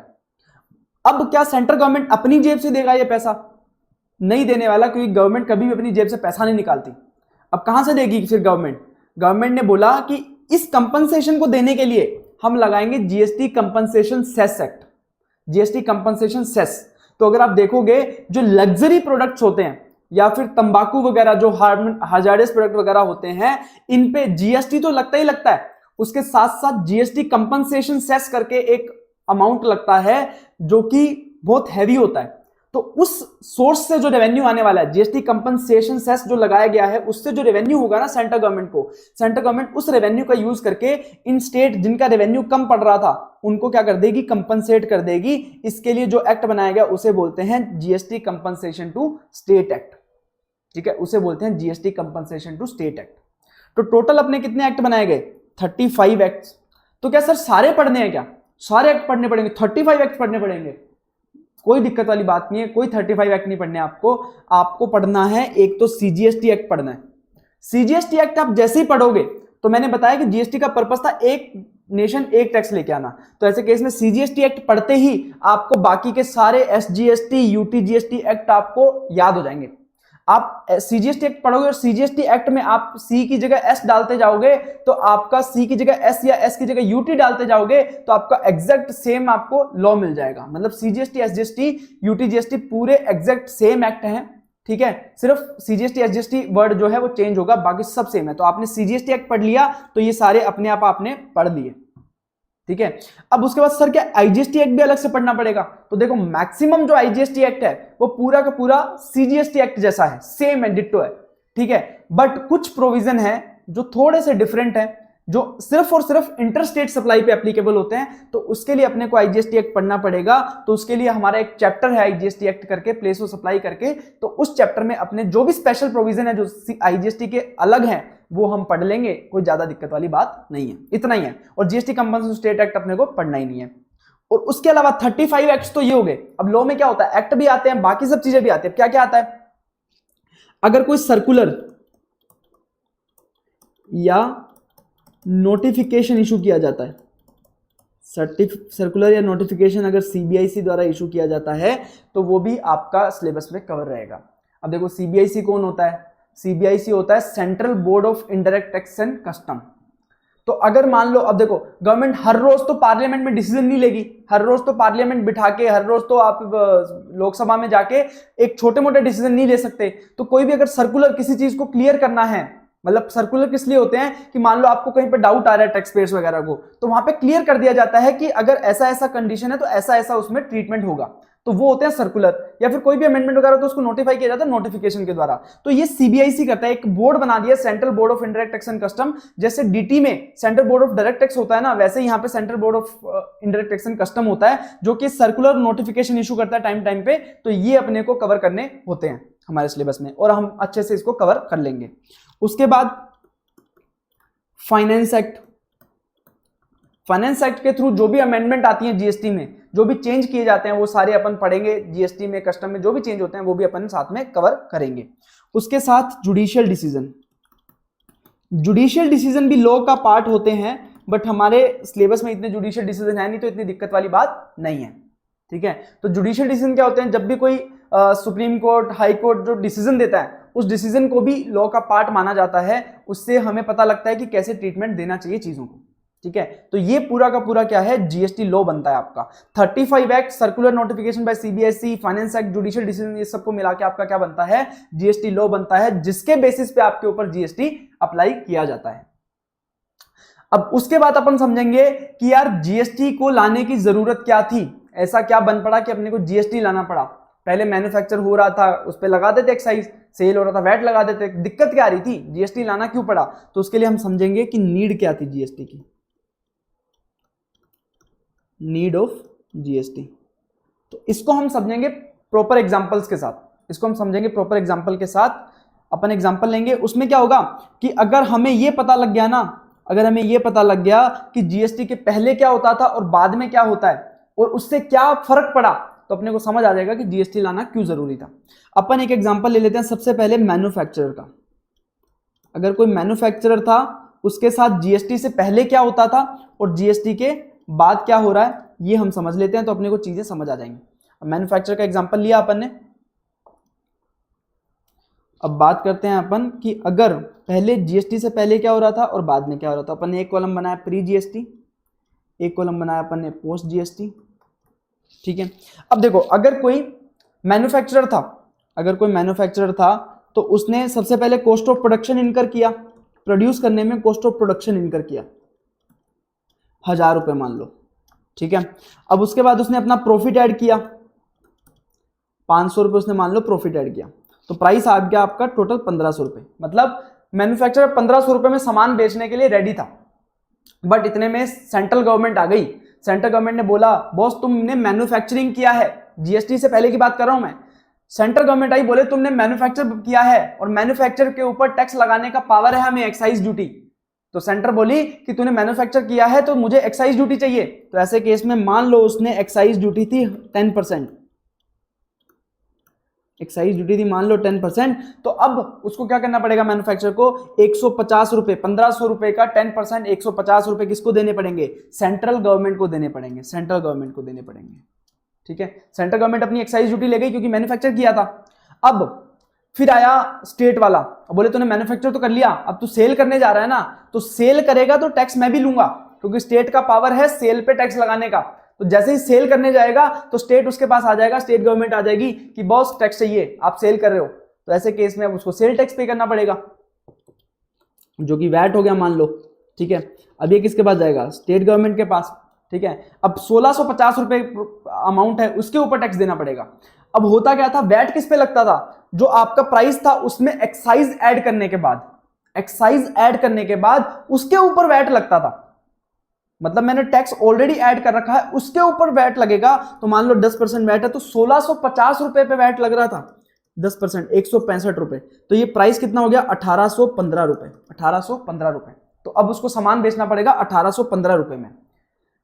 अब वैट ऐसा नहीं कि 1500 के ऊपर 10% लिया, उन्होंने पूरा 1650 के ऊपर 10% लिया है, एक्साइज ऐड करने के बाद लिया है। ये होता था जीएसटी से पहले। अब जीएसटी के बाद की बात करें तो आपका कॉस्ट ऑफ प्रोडक्शन सेम है, 1000 में आपने प्रोडक्ट बना लिया, अब उसके बाद आपने 500 का प्रॉफिट ऐड कर लिया, आपका जो प्राइस आ गया वो 1500 रुपए आ गया, यहां तक सब सेम है जीएसटी के बाद भी। अब इसमें ना तो अब एक्साइज लगता है ना अब लगता है वैट, सब कुछ हट गया, अब सिर्फ क्या लग रहा है, अब सिर्फ क्या लग रहा है, जीएसटी। अब मान लो मैं तो रेट भी सेम रख देता हूं, 10% एक्साइज 10% वैट था, तो यहां पे मैं जीएसटी की रेट भी मान लो 20% रख लेता हूं, तो 1500 रुपए पे 20% कितना हुआ, 300, तो यहां पे प्राइस कितना आया, 1800 रुपए। मतलब मैंने जीएसटी से पहले जब सामान बना रहा था तो मैं कितने में बेच पा रहा था, 1815 में, और अब मैं कितने में बेच पा रहा हूं, 1800 रुपए में, प्राइस गिर गया। हालांकि मैंने जो कॉस्ट ऑफ प्रोडक्शन है वो सब सेम है, प्रॉफिट भी सेम है, टैक्स रेट भी सेम है, फिर भी मेरा जो प्राइस था वो 1815 से 1800 हो गया, क्यों, डिफरेंस था 15 रुपीज, डिफरेंस आया 15 रुपए से कम हो गया, क्यों, ऐसा क्यों हुआ, क्योंकि जीएसटी से पहले जो स्टेट गवर्नमेंट टैक्स ले रही थी, जो वैट ले रही थी, वो कब ले रही थी, एक्साइज ऐड होने के बाद जो प्राइस आता था उसके ऊपर टैक्स लेते थे, तो मतलब टैक्सेस पे टैक्स लग रहे थे, क्या हो रहा था, टैक्सेस पे टैक्स लग रहे थे, जिसको बोलते हैं cascading effect of tax, cascading effect of tax हो रहा था, टैक्सेस पे टैक्स लग रहे थे, तो जिसकी वजह से जो ये 150 रुपए का एक्साइज ड्यूटी था उसके ऊपर 10% वैट लगा, तो मतलब ये 15 रुपए जो थे ना, 15 रुपए थे, वो ज्यादा टैक्स लग गया था, उसकी वजह से प्राइस क्या हो गया था, 15 रुपए से हाई हो गया था। तो मतलब जीएसटी आने से पहले कैस्केडिंग ऑफ इफेक्ट चल रहा था, मतलब टैक्स पे टैक्स लगते जा रहा था, तो ये जो कि गलत बात है, आपने टैक्स वसूल कर लिया, अब टैक्स के ऊपर टैक्स तो मतलब आओ, तो ये वाला चीज चल रहा था, इसको हम रिमूव करना चाहते थे, एक तो ये रीजन था।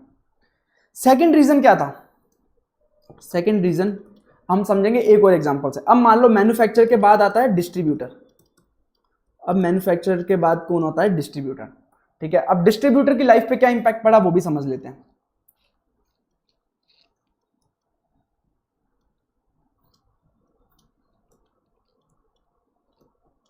प्री जीएसटी, पोस्ट जीएसटी, और क्या डिफरेंस आया, ठीक है। अब देखो कॉस्ट ऑफ परचेज, अब ऊपर वाले मैन्युफैक्चरर से खरीदा है उसने, ऊपर वाले मैन्युफैक्चरर से खरीदा है, तो कॉस्ट ऑफ परचेज कितनी आई, ऊपर जीएसटी से पहले अगर मैं खरीदता तो कितने का पड़ रहा था माल मेरे को, 1815 रुपए का, और जीएसटी आने के बाद खरीदू तो मेरे को कितने का पड़ रहा था, 1800 रुपए का, ठीक है। अब इसमें मैं मेरा और जो फर्दर कॉस्ट लगेगा, एडिशनल कॉस्ट लगेगा डिस्ट्रीब्यूटर का, जैसे मार्केटिंग वगैरह हो गया, सेलिंग एक्सपेंस वगैरह हो गए, वो सब ऐड कर दिया मैंने, मान लो 200 रुपए का मेरा एक्सपेंस हुआ, उसके बाद मेरा प्रॉफिट मैंने ऐड किया 500 रुपए, ठीक है। अब सबसे पहले बात कर लेते प्री जीएसटी की। अब प्री जीएसटी, जीएसटी आने से पहले मेरा प्राइस अब हो गया 2515। अब इसमें से मैं बोलूंगा कि बॉस गवर्नमेंट यार तुम मुझसे टैक्स लेने वाले हो इस प्राइस पे, 2515 पे आप मेरे से टैक्स लेने वाले हो, जब मैं वापस सेल करूंगा तो मेरे को यार जो मैंने पुराने टैक्सेस दिए थे वो तो वापस कर दो, क्योंकि अल्टीमेटली जो 2515 कैसे आया, अमाउंट कैसे आया जिसके ऊपर वो टैक्स लेने वाले हैं, वो अमाउंट आया है जिसके ऊपर मैं ऑलरेडी टैक्स पे कर चुका हूं। ये 1815 जो मैंने अमाउंट परचेज किया है इसके ऊपर मैं ऑलरेडी टैक्स पे कर चुका हूं ना, 1815 में ऊपर जो ये 150 और 165 का टैक्स ऑलरेडी इन्वॉल्व था, तो मैं टैक्स ऑलरेडी पे कर चुका हूं इस अमाउंट पे, तो मेरे से इसका जो टैक्स है वो तो वापस दे दो, अगर मेरे से 2500 रुपए पे आप टैक्स लोगे, मतलब आप पूरे अमाउंट पे मेरे पे टैक्स ले रहे हो जिसके अंदर ऑलरेडी ऐसा अमाउंट इन्वॉल्व है जिस पे मैं टैक्स पे कर चुका हूं, एटलीस्ट वो मेरे को वो रिटर्न कर दो ना पैसा। तो जब ये पहले गया सेंट्रल गवर्नमेंट के पास, सेंट्रल गवर्नमेंट को बोला कि सेंट्रल गवर्नमेंट यार अब मैं 2500 के ऊपर वैट पे करने वाला हूं, तो ऐसा करो आप मेरे को जो आपने मेरे से एक्साइज ड्यूटी ली थी वो वापस कर दो, उसके अंदर ऑलरेडी टैक्स इन्वॉल्व है। तो सेंट्रल गवर्नमेंट ने बोला कि अब तू क्या करेगा, अब तू करेगा सेल करेगा, सेल करेगा, पैसा किसको देगा, स्टेट गवर्नमेंट को देगा, तो मैं तेरे को जो मैंने एक्साइज ड्यूटी वसूल करी है मैं क्यों तेरे को वापस करूं, तू तो पैसा अब स्टेट को दे रहा ना, तो मेरे पास तो कुछ रेवेन्यू आएगा ही नहीं। तो सेंट्रल गवर्नमेंट ने तो मना कर दिया, क्योंकि तू आगे जाके आउटपुट जो करने वाला है उसके ऊपर तू कहीं भी एक्साइज ड्यूटी पे नहीं करने वाला है, तो मैंने जो तूने इनपुट पे जो टैक्स पे किया है, जो तूने पहले टैक्स पे किया है वो मैं तेरे को वापस नहीं दे सकती। तो तेरे को क्या मतलब यहाँ पे अपने को एक्साइज का क्रेडिट नहीं मिलेगा, एक्साइज वापस नहीं मिलेगा जो हमने पहले ऑलरेडी पे कर दिया था। अब मैं गया स्टेट गवर्नमेंट के पास, स्टेट गवर्नमेंट को बोला कि बॉस अब आप क्या करने वाले हो, आप ये पूरे के पूरे 2500 के जो अमाउंट है उसके ऊपर आप मेरे से वैट लेने वाले हो। अब इसके अंदर ऑलरेडी ऐसा अमाउंट इन्वॉल्व है जिसके ऊपर आपने मेरे से वैट ले लिया, तो यार वो पुराना वापस कर दो, अभी पूरे पे आप मेरे से वैट ले रहे हो, तो स्टेट ने बोला ठीक है मैं पुराना वापस कर देता हूं, पर बाद में फिर जितना भी अमाउंट आएगा उसके ऊपर पूरे के ऊपर आपको टैक्स पे करना पड़ेगा। तो यहाँ पे स्टेट गवर्नमेंट ने मेरे को वैट का क्रेडिट दे दिया। वैट मैंने पे किया था 165, ठीक है, ये क्रेडिट मिल गया। तो अब मेरी गुड्स की कॉस्ट कितनी आ गई, ये मेरे को 165 रुपए वापस कर दिए उन्होंने, तो अब मेरे गुड्स की कॉस्ट आ गई 2350 रुपए। और यहाँ पे जब मैं जीएसटी वालों से मांगने गया तो जीएसटी में तो सेंटर स्टेट दोनों लगा रहे हैं, तो दोनों ने मेरे को क्या कर दिया, पैसा वापस कर दिया, क्योंकि फर्दर जाके मैं फिर जीएसटी पे करूंगा। तो जब वापस जीएसटी पे करूंगा तो पुराना टैक्स तो मेरे को रिटर्न मिल जाएगा ना। तो ये पूरा का पूरा उन्होंने मेरे को 300 रुपए का जो भी जीएसटी था वो मेरे को रिटर्न दे दिया। अभी हो गया, ये भी हो गया 2350 क्या, सॉरी 2200 रुपए,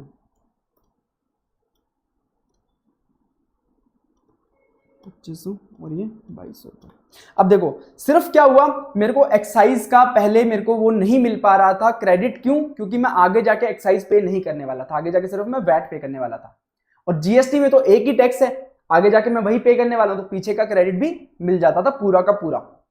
अब देखो, अब प्री जीएसटी की बात कर लेते हैं। अब वैट लगाते हैं, मान लो अब पूरे पे आपको वैट देना पड़ेगा। अब वापस आप जब डिस्ट्रीब्यूटर सेल करेगा कस्टमर को तो कितना वैट लगा, मान लो 20% की रेट है, ठीक है, तो 2350 पे वैट कितना लगेगा, 470 रुपए। तो अब ये टोटल अमाउंट हो जाएगा 2820 रुपए, 2820 रुपए का सामान हो गया, ठीक है। अब जो आफ्टर जीएसटी आने के बाद क्या लगेगा, जीएसटी लगेगा, मान लो 20%, सेम रेट है, ठीक है।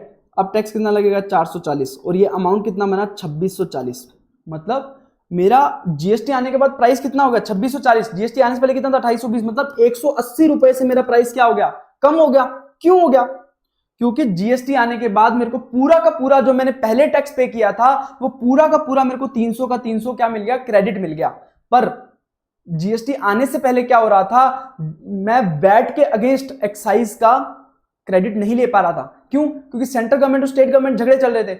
सेंटर बोली कि आगे जाके तो पूरा का पूरा जो 470 का अमाउंट है वो किसको देगा, स्टेट को देगा, स्टेट को देगा, तो मैं तेरे को पैसा रिटर्न क्यों दूं, है ना। तो इसलिए वो एक्साइज का मेरे को क्रेडिट नहीं मिला। ध्यान रख लेना, आपको पुराने टैक्सेस का क्रेडिट तभी मिलेगा जब आप आगे जाके उस टैक्सेस का पेमेंट करने वाले हो। मैंने कोई 100 रुपए का सामान यूज करके 200 रुपए का गुड्स बनाया, अगर मैंने कोई 100 रुपए पे टैक्स पे किया है उसका क्रेडिट तभी मिलेगा अगर मैं वो 200 रुपए के गुड्स पे मैं टैक्स पे करने वाला हूं, वरना मेरे को 100 रुपए पे क्रेडिट क्यों मिलेगा, क्योंकि आगे जाके टैक्स पे करने ही नहीं वाले, तो ये 100 रुपए का क्रेडिट नहीं मिलेगा। तो इस प्रकार से मेरा जीएसटी आने की वजह से प्राइस कितना हो गया, 180 रुपए कम हो गया। क्यों, क्योंकि मेरे को एक्साइज का जो क्रेडिट था वो नहीं मिल पा रहा था, वो मिल गया। तो ऐसे केस में पहले जो क्रेडिट चैन ब्लॉक हो रही थी, क्रेडिट की जो चैन ब्लॉक हो रही थी वो ब्लॉक को हम हटाना चाहते थे, वो हम कंटिन्यूस क्रेडिट मिल जाए, हमको पूरा का पूरा टैक्स का बेनिफिट मिल जाए और सिर्फ जितना वैल्यू ऐड हुआ है उसी पे टैक्स लगे। मतलब जैसे अब मैंने इस बार कितना ऐड किया, मैंने इस बार 700 रुपए का वैल्यू एडिशन किया, मेरे को 1800 रुपए में परचेज किया, टोटल का कितना बना 2500, मैंने 700 रुपए का वैल्यू एडिशन किया। अब इस वैल्यू एडिशन पे अगर मैं 20% जीएसटी लगाऊं तो कितना आएगा 140। अब मेरा इंपैक्ट कितना आया देखो जीएसटी का, मेरे को 440 का जीएसटी पे करना पड़ा और मेरे को 300 रुपए का जीएसटी वापस आ गया, तो मतलब मेरा इंपैक्ट कितना आया 140 रुपए। मतलब मेरा जीएसटी सिर्फ वैल्यू एडिशन पे लगा, सिर्फ और सिर्फ किस पे लगा, वैल्यू एडिशन पे, जो मैंने वैल्यू ऐड किया सिर्फ उसी पे जीएसटी लगा, इसलिए इसको वैल्यू एडेड टैक्स भी बोलते हैं, ठीक है। तो अब जीएसटी लाने का क्या पर्पस था, समझ आया अपने को कि जीएसटी हम क्यों लेके आए। तो देखिए अब नोट डाउन भी कर लेते हैं क्या क्या क्या पर्पस था। फर्स्ट ऑफ ऑल हम चाहते थे रिमूवल चाहते थे of cascading effect of tax, मतलब जो टैक्सेस पे टैक्स लग रहे थे वो इफेक्ट था वो हमें रिमूव करना था, वो हमने रिमूव कर दिया by bringing of the GST. उसके बाद ब्लॉकेज ऑफ जो क्रेडिट चेन हो रहा था, पूरा क्रेडिट नहीं मिल पा रहा था, पूरा जो हमें क्रेडिट नहीं मिल पा रहा था उस क्रेडिट को भी ब्लॉक जो हो रहा था उसको भी हमें क्या करना था, रिमूव करना था, ब्लॉकेज ऑफ क्रेडिट चेन को भी रिमूव करना था। तीसरी बात, जो मल्टीपल टैक्स लग रहे थे, अब आपने देखा होगा पहले क्या लग रहा था, वैट लग रहा था, एक्साइज लग रहा था, यहां पे तो मैंने सिर्फ एग्जांपल के लिए 2 टैक्स लिए हैं, अब बाकी और बहुत सारे टैक्स लग रहे थे। हम आगे जाके पढ़ेंगे कौन कौन सा टैक्स खत्म हुए, इतने सारे टैक्स लग रहे थे कि समझ नहीं आता था बिजनेसमैन को कि यार किस किस टैक्स की कंप्लायंस करूं। तो मल्टीपल टैक्स लग रहे थे ऑन सिंगल ट्रांजेक्शन, तो वो भी हमें क्या करना था, रिमूव करना था। इसलिए हमें जीएसटी लाना पड़ा। ठीक है, अब उसके बाद हम ये समझेंगे कि जैसे मैंने बताया कि पहले बहुत सारे टैक्सेस लग रहे थे, बहुत सारे टैक्सेस लग रहे थे, तो उनमें से कौन कौन से ऐसे टैक्स थे जो लग रहे थे।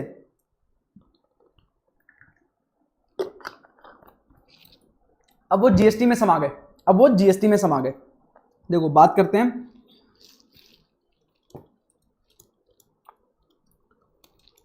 Taxes सबज्यूम्ड in GST. ऐसे कौन कौन से टैक्सेस हैं जो जीएसटी में समा गए, अब उनकी जगह पे क्या लगता है, जीएसटी लगता है। ठीक है, देखेंगे कुछ टैक्सेस लगाता था कौन, सेंट्रल गवर्नमेंट लगाती थी, कुछ टैक्सेस लगाती थी स्टेट गवर्नमेंट। ठीक है, सेंट्रल गवर्नमेंट टैक्स लगाती थी, एक तो लगाती थी एक्साइज ड्यूटी लगाती थी, एक लगाती थी सीवीडी काउंटरवेलिंग ड्यूटी है, कस्टम की एक ड्यूटी होती है काउंटरवेलिंग ड्यूटी, वो लगाती थी, कस्टम में जाके पढ़ेंगे। एक लगाती थी सर्विस टैक्स लगाता था, एक सेंट्रल सेल्स टैक्स लगता था। ठीक है, अब ऐसे स्टेट गवर्नमेंट क्या लगाती थी, वैट लगाती थी, सेल्स टैक्स लगाती थी, फिर एंटरटेनमेंट टैक्स, जब सिनेमा वगैरह में जाते तो एंटरटेनमेंट टैक्स देना पड़ता था। ठीक है, आजकल तो क्या जीएसटी देना पड़ता है, अब पहले एंटरटेनमेंट टैक्स देना पड़ता था। फिर आपको अगर किसी स्टेट में घुसना था तो स्टेट में घुसने के लिए ऑक्ट्री और एंट्री टैक्स देना पड़ता था, आजकल किसी स्टेट में घुसने के लिए एंट्री टैक्स वगैरह तो नहीं देना पड़ता। फिर लग्जरी टैक्स वगैरह, ये सारे इतने सारे टैक्सेस थे, और भी बहुत सारे टैक्सेस थे, ये सारे अब क्या हो गए, अब ये सारे खत्म हो गए, अब ये किस में चले गए, पूरे के पूरे जीएसटी में चले गए, पूरे के पूरे किस में चले गए, जीएसटी में चले गए। अब सारे, अब ये कोई टैक्स नहीं लगता, अब लगता है जीएसटी। पर क्या सर सारे गुड्स पे जीएसटी लगता है, सारे गुड्स पे जीएसटी लगता है क्या? अब आप बोलोगे सर मैंने दारू परचेज करी थी सर, उस पर तो वैट लगा दिया, तो वहां पे तो जीएसटी लगाया ही नहीं, तो क्या आप तो गलत बोल रहे हो। या फिर मैंने तो पेट्रोल खरीदा था, पेट्रोल में तो जीएसटी लगा ही नहीं। तो मैं आपको आगे जाके बताने वाला हूं कि ऐसे कौन कौन से गुड्स हैं और क्यों ऐसे गुड्स को जीएसटी से अभी तक बाहर रखा गया, ये सब मैं आपको बताने वाला हूं। देखो होता क्या था, जो स्टेट गवर्नमेंट थी, ठीक है, अब जो स्टेट लिस्ट में ना एक मैटर आता है अल्कोहल, अब अल्कोहल पे अगर कोई भी टैक्स लगाना है, अल्कोहल पे, अल्कोहल फॉर ह्यूमन कंजम्पशन की बात कर रहा हूं मैं, लोगों के पीने के लिए जो दारू होती है, अब इसके ऊपर अगर कोई भी टैक्स लगेगा ना, कोई भी टैक्स लगेगा, तो वो कौन लगाता था, स्टेट गवर्नमेंट लगाती थी। इवन उसके मैन्युफैक्चरिंग पे जो एक्साइज ड्यूटी लगती है ना, वो भी कौन लगाता है, वो भी किसके खाते में जाता है, वो भी स्टेट गवर्नमेंट के पास जाता था। क्यों? क्योंकि अल्कोहलिक फॉर ह्यूमन कंजम्पशन था ना, वो स्टेट लिस्ट का मैटर है और उसमें उसको ही पावर है टैक्स लगाने का, अल्कोहल फॉर ह्यूमन कंजम्पशन का। तो अब यार स्टेट गवर्नमेंट बोली कि अगर जीएसटी आ गया तो जीएसटी में तो सेंटर और स्टेट दोनों को पावर है टैक्स लगाने का, तो ऐसे केस में तो जो स्टेट को एक्सक्लूसिव रेवेन्यू आ रहा था दारू, अल्कोहलिक फॉर ल्यूकर कंजम्पशन से, ह्यूमन कंजम्पशन से, सो एक्सक्लूसिवली टैक्स किसको मिल रहा था, स्टेट गवर्नमेंट को मिल रहा था, सेंटर का कोई भी हिस्सा नहीं था उसमें। तो ये तो रेवेन्यू बांटना पड़ जाएगा, स्टेट को अपना आधा रेवेन्यू किसको देना पड़ जाएगा, सेंटर को देना पड़ जाएगा जो अल्कोहल से हो रहा है। और अल्कोहल से रेवेन्यू भी बहुत होता है, क्योंकि पीने वाला दारू पीता है, उसको फर्क नहीं पड़ता आप कितनी महंगी दे रहे हो। तो ऐसे केस में जो स्टेट वाले हैं ना, वो भयंकर उस पर टैक्स लगा देते हैं, 100%, 150%। तो इतना टैक्स लगाते हैं कि खूब खजाने भर जाते हैं स्टेट्स के। क्यों? क्योंकि पीने वाला ना महंगी सस्ती देखता नहीं है और उसको फर्क नहीं पड़ता कितना टैक्स लग रहा है, वो पी लेता है। कुछ को तो ऐसी लत लग जाती है कि वो पिएंगे ही, आप चाहे कितनी भी महंगी दे दो। तो ऐसे केस में स्टेट भी उसका फायदा उठा के और उससे रेवेन्यू जनरेट करता है और बहुत ज्यादा टैक्स लगाता है, और पूरा का पूरा किसके हाथ में होता है, स्टेट के हाथ में होता है। सेंटर को भी बांटना नहीं पड़ता, सेंटर को भी देना नहीं पड़ता। तो अब स्टेट गवर्नमेंट को डर लग रहा था कि अगर जीएसटी अगर अल्कोहल पे लगा दिया फॉर ह्यूमन कंजम्पशन, तो यहां कहीं ना कहीं हमें रेवेन्यू बांटना पड़ जाएगा सेंटर के साथ। तो इसलिए स्टेट ने बोला कि हम जीएसटी आने नहीं देंगे अगर आप अल्कोहल पे जीएसटी लगाओगे। तो सेंटर बोला ठीक है बॉस, जीएसटी लाने दो हमें, ऐसा करते हैं हम अल्कोहल को जीएसटी से बाहर रख देते हैं, अल्कोहल फॉर ह्यूमन कंजम्पशन है ना, उसको जीएसटी से बाहर रख देते हैं।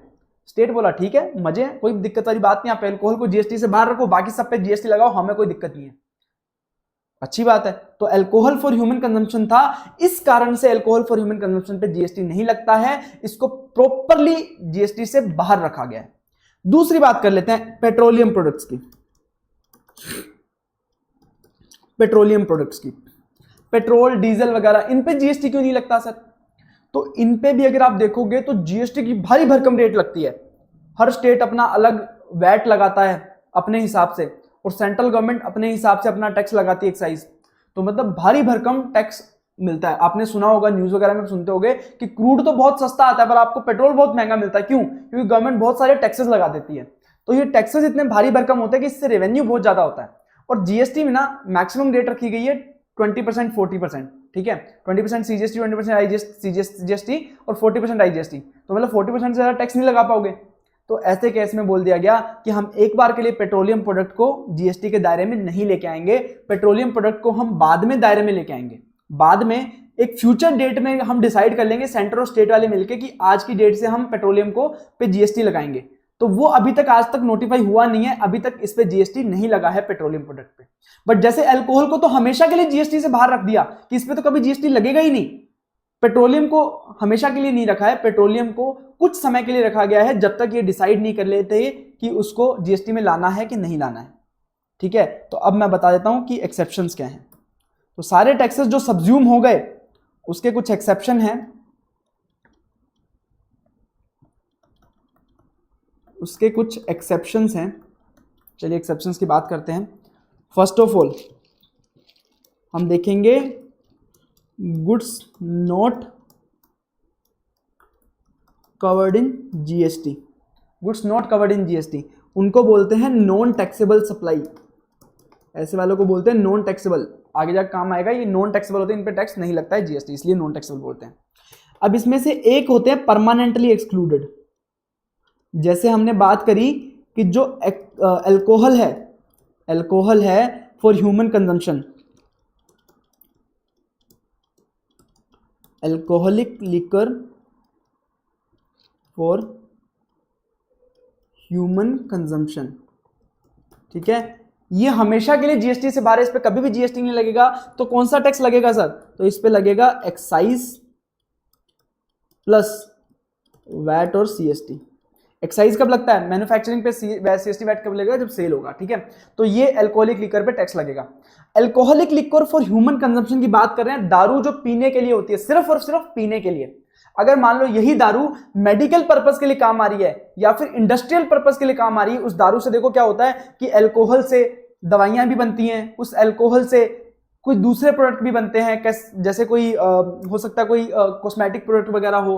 तो ऐसे कोई भी प्रोडक्ट हो सकते हैं जो दारू से बन रहे हैं। तो अगर उसका इंडस्ट्रियल यूज हो रहा है या फिर मेडिकल में यूज हो रहा है तब इस पे जीएसटी लगेगा। बट अगर ये दारू खरीदी जा रही है पीने के लिए, पीने वाली दारू है, तो ऐसे केस में उसके ऊपर जीएसटी नहीं लगेगा। ये ध्यान रख लेना, कभी भी नहीं लगेगा, परमानेंटली एक्सक्लूडेड है, ठीक है। उसके बाद बात कर लेते हैं टेम्परेरीली एक्सक्लूडेड। मतलब हमेशा के लिए नहीं बट एक बार के लिए एक्सक्लूड किया गया है। कौन से? Petroleum products. Petroleum products. अब ये कौन कौन से हैं सर? पेट्रोलियम प्रोडक्ट कौन कौन से हैं? सबसे पहला एक तो पेट्रोलियम क्रूड, ठीक है। उसके बाद आपका आ जाएगा पेट्रोल। और क्या क्या खरीदते हो? डीजल भी खरीदते हो, और क्या खरीदते हो? Natural gas. ये जो पीएनजी वगैरह, सीएनजी वगैरह होती है, ये क्या बोलते हैं? नेचुरल गैस बोलते हैं इनको। उसके बाद एविएशन टर्बाइन फ्यूल खरीदते हो क्या? अरे अगर किसी के पास जहाज हो तो फिर क्या फायदा, तब खरीद पाते। बट एविएशन टर्बाइन फ्यूल खरीदती हैं इंडस्ट्रीज जो ये जहाज का काम करती हैं, मतलब transportation of passenger through aircraft वगैरह करती हैं, वो परचेज करती है एविएशन टर्बाइन फ्यूल। तो ये 5 पेट्रोलियम प्रोडक्ट हैं। पेट्रोलियम क्रूड जो कच्चा तेल होता है, पेट्रोल, डीजल और गैस, ये आपको समझ आता है। उसके बाद एविएशन टर्बाइन फ्यूल जो कि एयरक्राफ्ट को चलाने के लिए काम आता है फ्यूल, वो एविएशन टर्बाइन फ्यूल होता है। ये 5 प्रोडक्ट होते हैं। इन 5 प्रोडक्ट पे अभी तक जीएसटी नहीं लगता है। तो क्या लगता है सर? एक्साइज लगता है प्लस वैट या सीएसटी लगता है, ठीक है। ये लगता है इसके ऊपर। अब सर इसके ऊपर जीएसटी कब लगेगा? क्योंकि आपने बोला थोड़े टाइम के लिए रखा है, तो कब से हम माने कि इसके ऊपर जीएसटी लगेगा? तो इसमें बोल दिया गया कि from date determined by GST council. अब जीएसटी काउंसिल क्या है ये हम आगे जाके पढ़ेंगे। जीएसटी काउंसिल क्या है हम आगे जाके पढ़ेंगे।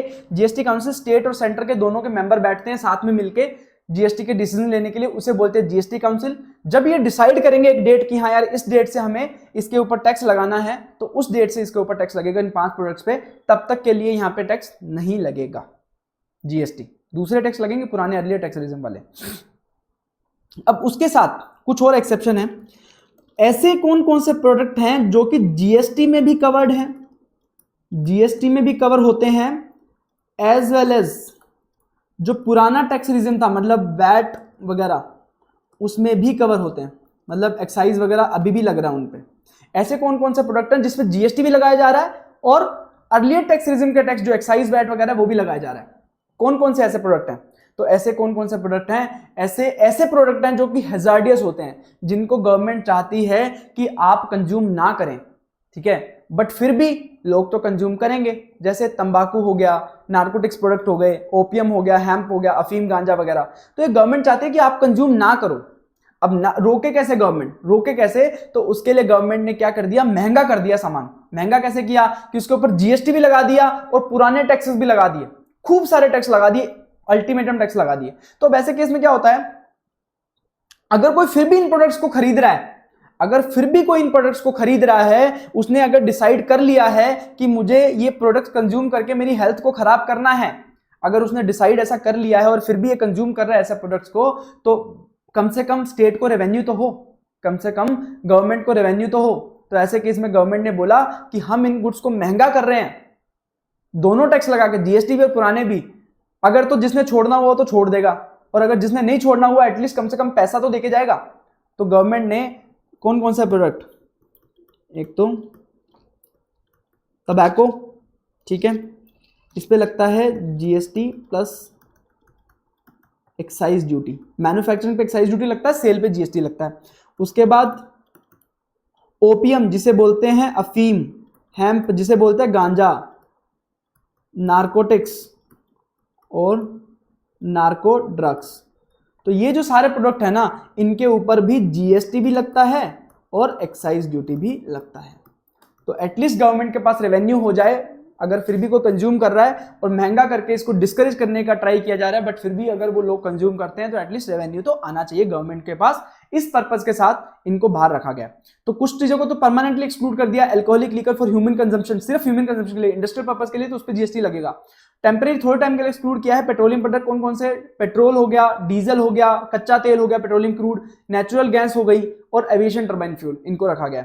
उसके बाद कुछ ऐसे प्रोडक्ट जिन पे जीएसटी भी लग रहा है, पुराने टैक्सेस भी लग रहे हैं, वो कौन से, तंबाकू, ओपियम, हैम्प, नार्कोटिक्स और नार्को ड्रग्स, ठीक है। तो ये सारे प्रोडक्ट हो गए। अब उसके बाद हमने पूरा पढ़ा कि यार जीएसटी क्यों लेके आए, कहां कहां अभी भी नहीं लग रहा है, कहां कहां लग रहा है। अब हम डिस्कस कर लेते हैं कि सर जीएसटी लाने से बेनिफिट क्या हुआ। अगर हम समझ गए कि जीएसटी क्या है और क्यों लेके आए, तो हमें बेनिफिट भी समझ आ जाने चाहिए, ठीक है, बेनिफिट भी समझ आ जाना चाहिए। एक बात बताओ, आज पेट्रोल पे जीएसटी नहीं लगता है, पेट्रोल पे जीएसटी नहीं लगता है, तो ऐसे केस में अगर आप राजस्थान में जाते हो आपको 100 रुपए का मिल जाएगा, पंजाब में 90 का मिल जाएगा, हरियाणा में 85 का मिल जाएगा। तो इतना डिफरेंस है, क्यों है? क्योंकि टैक्सेस सब जगह पे डिफरेंट लग रहे हैं, ठीक है। तो जीएसटी लाने से एक बेनिफिट ये हुआ कि टैक्सेस की वजह से, क्योंकि अब जीएसटी जिस चीज पे लगता है ना, तो वो सब जगह पे रेट क्या है, सेम है, चाहे राजस्थान में खरीदो, पंजाब में खरीदो, हरियाणा में खरीदो, महाराष्ट्र में खरीदो, कर्नाटक में खरीदो, कहीं भी खरीदो, आपको सेम रेट ऑफ जीएसटी लगेगी। तो एक तरह से एक जो हमारा पर्पस फुलफिल हो गया, वो हो गया कि यूनिफाइड नेशनल मार्केट क्रिएट हो गया। यूनिफाइड नेशनल मार्केट मतलब एक बाजार की तरह। अब जब आप एक सामान खरीदने जाते हो एक बाजार में जहां पे पूरा कंपटीशन हो, तो सब लोग क्या सेम प्राइस पे गुड्स बेचते हैं, ठीक है। तो वैसे ही जब पूरे इंडिया में टैक्स रेट की वजह से कोई भी डिफरेंस नहीं हो, टैक्स रेट की वजह से अगर कोई भी डिफरेंस नहीं हो, तो सबके प्राइसेस क्या हो जाएंगे, सेम हो जाएंगे।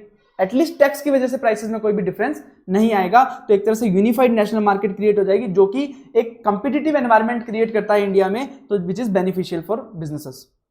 दूसरा बेनिफिट क्या हुआ कि अगर देखो, अगर आप सामने वाले को बोलोगे कि यार आपको पूरा टैक्स का क्रेडिट नहीं मिल रहा, तो आपको सामान महंगा पड़ रहा है। दूसरी बात, आपको इतने सारे टैक्सेस से कंप्लाई करना पड़ रहा है, इतने सारे टैक्सेस से कि मतलब समझ ही नहीं आता कि यार एक्साइज कहीं नॉन कंप्लायंस हो गया तो उसकी दिक्कतें हो जाएंगी, अगर मैंने वैट नॉन कंप्लाई किया तो उसकी दिक्कतें हो जाएंगी, जेल हो जाएगी, पेनल्टी लग जाएगी, इतने सारे टैक्सेस से कंप्लाई करना पड़ता था। ठीक है। तो ऐसे केस में बिजनेसमैन बहुत दुखी रहता था कि यार इधर की परमिशन लो, इधर की परमिशन लो, फैक्ट्री मतलब इंडिया में फैक्ट्री लगाए कहां से, अगर मान लो फैक्ट्री लगाना चाहते तो उसके लिए बहुत सारी कंप्लायंस करनी पड़ती थी। तो ऐसे केस में अगर एक ही जीएसटी हो जाएगा, सारे टैक्स खत्म हो गए, सिर्फ एक टैक्स है, एक ही चीज से कंप्लायंस करनी है, तो फोकस कर सकता है और वो फैक्ट्रीज वगैरह लगा सकता है, इन्वेस्टमेंट कर सकता है। तो ऐसा होने से क्या हो गया, इंडिया में इन्वेस्टमेंट को बूस्ट मिला।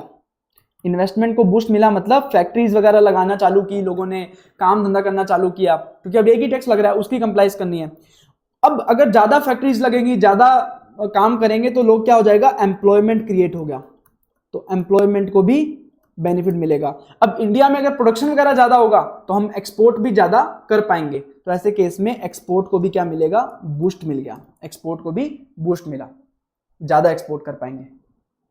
उसके बाद अब जब इंडिया में बनाएंगे तो हमारा बूस्ट मिला किसको, मेक इन इंडिया इनिशिएटिव को। हमारा इनिशिएटिव था कि हम इंडिया में सामान बनाएं, इंडिया में सामान बनाएं ताकि इंडिया में रोजगार हो, इंडिया को पैसा मिले। तो ऐसे केस में मेक इन इंडिया को भी बूस्ट मिलेगा, ये भी एक बेनिफिट हो गया, ठीक है। उसके बाद चलो ये हमने बेनिफिट्स की बात कर ली। अब उसके बाद अपन बात कर लेते हैं कि जीएसटी काउंसिल क्या होता है। हमने बात पढ़ी थी ना यहाँ पे, जीएसटी काउंसिल डिटरमाइन करेगा डेट। तो जीएसटी काउंसिल क्या है, क्यों लाना पड़ा जीएसटी काउंसिल का कंसेप्ट, और है क्या, चलो समझ लेते हैं जीएसटी काउंसिल क्या है। अब देखो, एक ही ट्रांजैक्शन पे टैक्स कौन लगा रहा है, सेंटर भी लगा रहा है, स्टेट भी लगा रहा है। अब सेंटर चाहता है कि मुझे यार एक प्रोडक्ट पे रेट लगानी है 18%, मान लो मेडिसिन है, सेंटर चाहता है कि मैं इस पे 18% टैक्स रेट लगाऊं, और स्टेट चाहता है कि नहीं यार मैं 18% नहीं, मैं तो 5% लगाना चाहता हूं, मेडिसिन बेनिफिट के लिए होता है। अब ये मतभेद हो सकते हैं सेंटर और स्टेट में, पर हम चाहते हैं कि एक ही टैक्स रेट रहे, हम चाहते हैं कि पूरे इंडिया में जीएसटी की एक ही टैक्स रेट रहे एक प्रोडक्ट के लिए। तो कैसे हो पाएगा, आपस में लड़ते झगड़ते रहेंगे हर चीज के लिए। मतलब ये तो एक मैंने एग्जांपल दिया छोटा सा, जीएसटी में किसी भी चीज के लिए, किसी भी प्रोविजन को लेके सेंट्रल गवर्नमेंट चाहेगा कि मैं ये करूं, स्टेट गवर्नमेंट चाहेगा मैं ये करूं, तो दोनों में सहमति कैसे बनेगी। अगर सेंटर ने डिसीजन ले लिया तो स्टेट को मानेगा नहीं, और स्टेट ने ले लिया सेंटर नहीं मानेगा, तो दोनों में सहमति कैसे बनेगी। उस चीज को ध्यान में रखते हुए जीएसटी काउंसिल का कंसेप्ट लाया गया। जीएसटी काउंसिल में क्या होता है, सेंटर के भी लोग होते हैं, स्टेट के भी लोग होते हैं, वो लोग आपस में बैठते हैं और आपस में बैठ के डिसाइड करते हैं कि जीएसटी के रिलेटेड कौन कौन से डिसीजन पे क्या क्या डिसीजन लेना है, ठीक है। चलिए डिस्कस करते हैं। जीएसटी काउंसिल के लिए बोला गया कि president of India, president is empowered to form a GST council, ठीक है। उसमें कौन कौन होंगे, उसमें कौन कौन होंगे, एक तो होगा यूनियन फाइनेंस मिनिस्टर, सेंटर का जो फाइनेंस मिनिस्टर होता है ना, वो क्या होगा, इस जीएसटी काउंसिल का क्या होगा, चेयरपर्सन, मतलब अध्यक्ष होगा। इस जीएसटी जो काउंसिल है उसका अध्यक्ष होगा यूनियन फाइनेंस मिनिस्टर। उसके बाद यूनियन स्टेट फाइनेंस मिनिस्टर, एक यूनियन का ही एक और मंत्री होता है स्टेट फाइनेंस का, एक तो होता है फाइनेंस मिनिस्टर, एक होता है स्टेट फाइनेंस मिनिस्टर। तो स्टेट फाइनेंस मिनिस्टर भी इस जीएसटी काउंसिल का क्या रहेगा, मेंबर रहेगा। उसके बाद हर स्टेट से, ये तो हो गया रिप्रेजेंटेशन किसका, सेंट्रल गवर्नमेंट का रिप्रेजेंटेशन हो गया। अब स्टेट से भी हमें रिप्रेजेंटेशन चाहिए, तभी तो मिलके बैठ के डिसाइड कर पाएंगे, तो उसके लिए स्टेट से भी मंत्री बुलाए गए। तो स्टेट से बोला गया कि ईच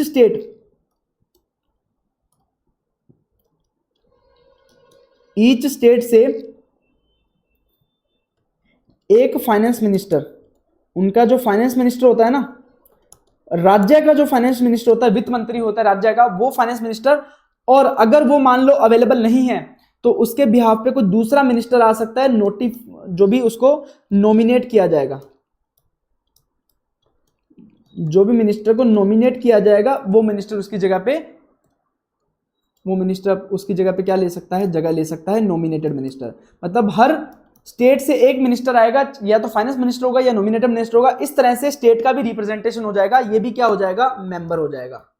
तो अब ये सारे आपस में मिलजुल के बैठेंगे और मिलजुल के डिसाइड करेंगे कि क्या कैसे डिसीजन लेना है। अब जीएसटी काउंसिल का काम क्या है, उसका काम है डिसीजन लेना, हमने बात करी, और कैसे कैसे डिसीजन वो ले सकता है, वो रिकमेंडेशंस दे सकता है। देखो जीएसटी काउंसिल का काम है रिकमेंडेशंस देना। अब क्या क्या रिकमेंडेशंस देनी है ये अपन डिस्कस करते हैं, क्या क्या रिकमेंडेशंस हैं। जैसे मैंने एक एग्जांपल लिया था कि टैक्स रेट कितना लगाना है, किसी भी गुड्स पे टैक्स रेट कितना लगाना है, ये कौन डिसाइड करेगा? जीएसटी काउंसिल, ताकि झगड़े नहीं हो, ठीक है। फिर कौन कौन से गुड्स को एग्जेम्प्ट करना है, कौन कौन से गुड्स एंड सर्विसेज पे टैक्स नहीं लगाना है, ठीक है, कौन कौन से गुड्स एंड सर्विसेज पे टैक्स नहीं लगाना है, ये भी कौन डिसाइड करेगा? GST council. फिर कौन कौन से टैक्सेस को हटा के जीएसटी में लेके आ जाना है, ये भी कौन डिसाइड करेगा? GST council. और जो हमने बात करी थी वो 5 जो पेट्रोलियम प्रोडक्ट थे उनको जीएसटी में किस डेट से लाना है, ये भी कौन डिसाइड करेगा? GST council. कि नोटिफाइड डेट क्या होगी जिस दिन से उसको जीएसटी में लेके आना है 5 पेट्रोलियम प्रोडक्ट को, वो भी कौन डिसाइड करेगा? जीएसटी काउंसिल करेगा। उसके बाद रजिस्ट्रेशन वगैरह चैप्टर में हम पढ़ेंगे आगे, रजिस्ट्रेशन, कॉम्पोजिशन, ठीक है, ये सारे कंसेप्ट पढ़ेंगे। इनमें कुछ लिमिट्स होती हैं, वो लिमिट्स भी कौन डिसाइड करता है? GST council. कौन करता है? GST council. उसके बाद एक स्पेशल कैटेगरी स्टेट्स होते हैं, स्पेशल कैटेगरी स्टेट अभी पढ़ेंगे अपन। इसके बाद स्पेशल कैटेगरी स्टेट, तो स्पेशल कैटेगरी स्टेट कौन कौन से होंगे, उनको क्या क्या बेनिफिट मिलेगा, ये भी कौन डिटरमाइन करेगा? जीएसटी काउंसिल डिटरमाइन करेगा। और बाकी भी अदर कोई डिसीजन है जीएसटी से रिलेटेड, तो वो भी कौन लेगा? जीएसटी काउंसिल लेगा। अब मैं बात कर लेता हूं कि यार स्पेशल कैटेगरी स्टेट क्या होते हैं, और इसका कंसेप्ट क्या है, ये क्यों लाया गया। तो स्पेशल कैटेगरी स्टेट अगर आप समझोगे कि, सबसे पहले मैं बताता हूं आपको स्पेशल कैटेगरी स्टेट क्यों लाया गया। देखो इंडिया है ना, वो विविधताओं का देश है। इंडिया में राजस्थान में जाओगे तो डिफरेंट कंडीशंस हैं, नॉर्थ ईस्ट में जाओगे तो डिफरेंट कंडीशंस हैं, जम्मू कश्मीर चले जाओगे तो डिफरेंट कंडीशंस हैं, और आप साउथ में चले जाओगे तो डिफरेंट कंडीशंस हैं। इंडिया पूरा ही टोटली डिफरेंशिएशन है, मतलब अलग अलग जगह पे अलग अलग कंडीशंस हैं। तो इस प्रकार से पूरा विविधताओं का देश है। तो सब लोगों के लिए एक ही लॉ होना क्या हो सकता है पॉसिबल? क्या सब लोगों के लिए एक ही चीज होना क्या पॉसिबल है? ऐसा नहीं कि जिन स्टेट्स में जो स्टेट पिछड़े हुए हैं या जो स्टेट्स के लिए कंडीशंस थोड़ी डिफिकल्ट हैं, उन स्टेट्स को कुछ थोड़ा बेनिफिट मिलना चाहिए, उन स्टेट्स को थोड़ा स्पेशल कैटेगरी देना चाहिए, उनको कुछ चीजों का बेनिफिट मिलना चाहिए, उन चीजों को कुछ स्पेशली ट्रीट करना चाहिए। वो कैसे कैसे स्टेट हैं, तो ये डिटरमाइन करने के लिए स्पेशल कैटेगरी स्टेट का कंसेप्ट आया। इसमें हमने 11 स्टेट्स को नोटिफाई किया है कि ये जो 11 स्टेट्स है ना, ये कुछ स्पेशल स्टेट्स हैं। जैसे अगर मैं आपको बात बोलूं कि आपको फैक्ट्री लगानी है, और फैक्ट्री लगानी है, अगर आपको बोल दिया जाए कि आपको हिमाचल में फैक्ट्री लगानी है, ठीक है, 2 एकड़ की, क्या आपको 2 एकड़ की सपाट जमीन मिल पाएगी हिमाचल में? शायद मिल जाए, बट मुश्किल हो जाएगा ना। और अगर मैं यही बोलूं कि राजस्थान में मेरे को फैक्ट्री लगानी है, तो राजस्थान में तो पूरा सपाट इलाका है, तो आप कहीं पे फैक्ट्री लगा सकते हो, पर हिमाचल में पहाड़ों पे फैक्ट्री लगाना बहुत डिफिकल्ट हो जाएगा। तो मतलब, तो फिर इस तरह से उसकी कंडीशन डिफरेंट होने की वजह से, वो स्टेट की कोई गलती नहीं है, उनकी थोड़ी कंडीशन डिफरेंट है, क्योंकि वहां पे पहाड़ ज्यादा हैं, तो वो उस चीज का बेनिफिट नहीं ले पा रहे थे। तो इसी प्रकार से कुछ स्टेट्स को हमने क्या कर दिया, नोटिफाई कर दिया कि इन स्टेट्स को क्या करो, आप स्पेशल ट्रीटमेंट दो। कौन कौन से स्टेट हैं, चलिए बात करेंगे। सबसे पहले नॉर्थ ईस्ट स्टेट हो गए। नॉर्थ ईस्ट के जितने भी स्टेट हैं वो क्या हैं, थोड़े अगर बाकी इंडिया से कंपेयर करें तो थोड़े पीछे हैं, थोड़े पिछड़े हुए, उतना डेवलपमेंट नहीं हो पाया नॉर्थ ईस्ट का, तो इसलिए इनको स्पेशल ट्रीटमेंट दिया जाता है। अरुणाचल प्रदेश, असम, याद करने के लिए इसको 2A वर्ड दे सकते हो, ठीक है। उसके बाद मेघालय, मिजोरम, मणिपुर, ये 3 जो स्टेट हैं इनको 3M नेम दे सकते हो, ये भी नॉर्थ ईस्ट के ही हैं। उसके बाद नागालैंड हो गया,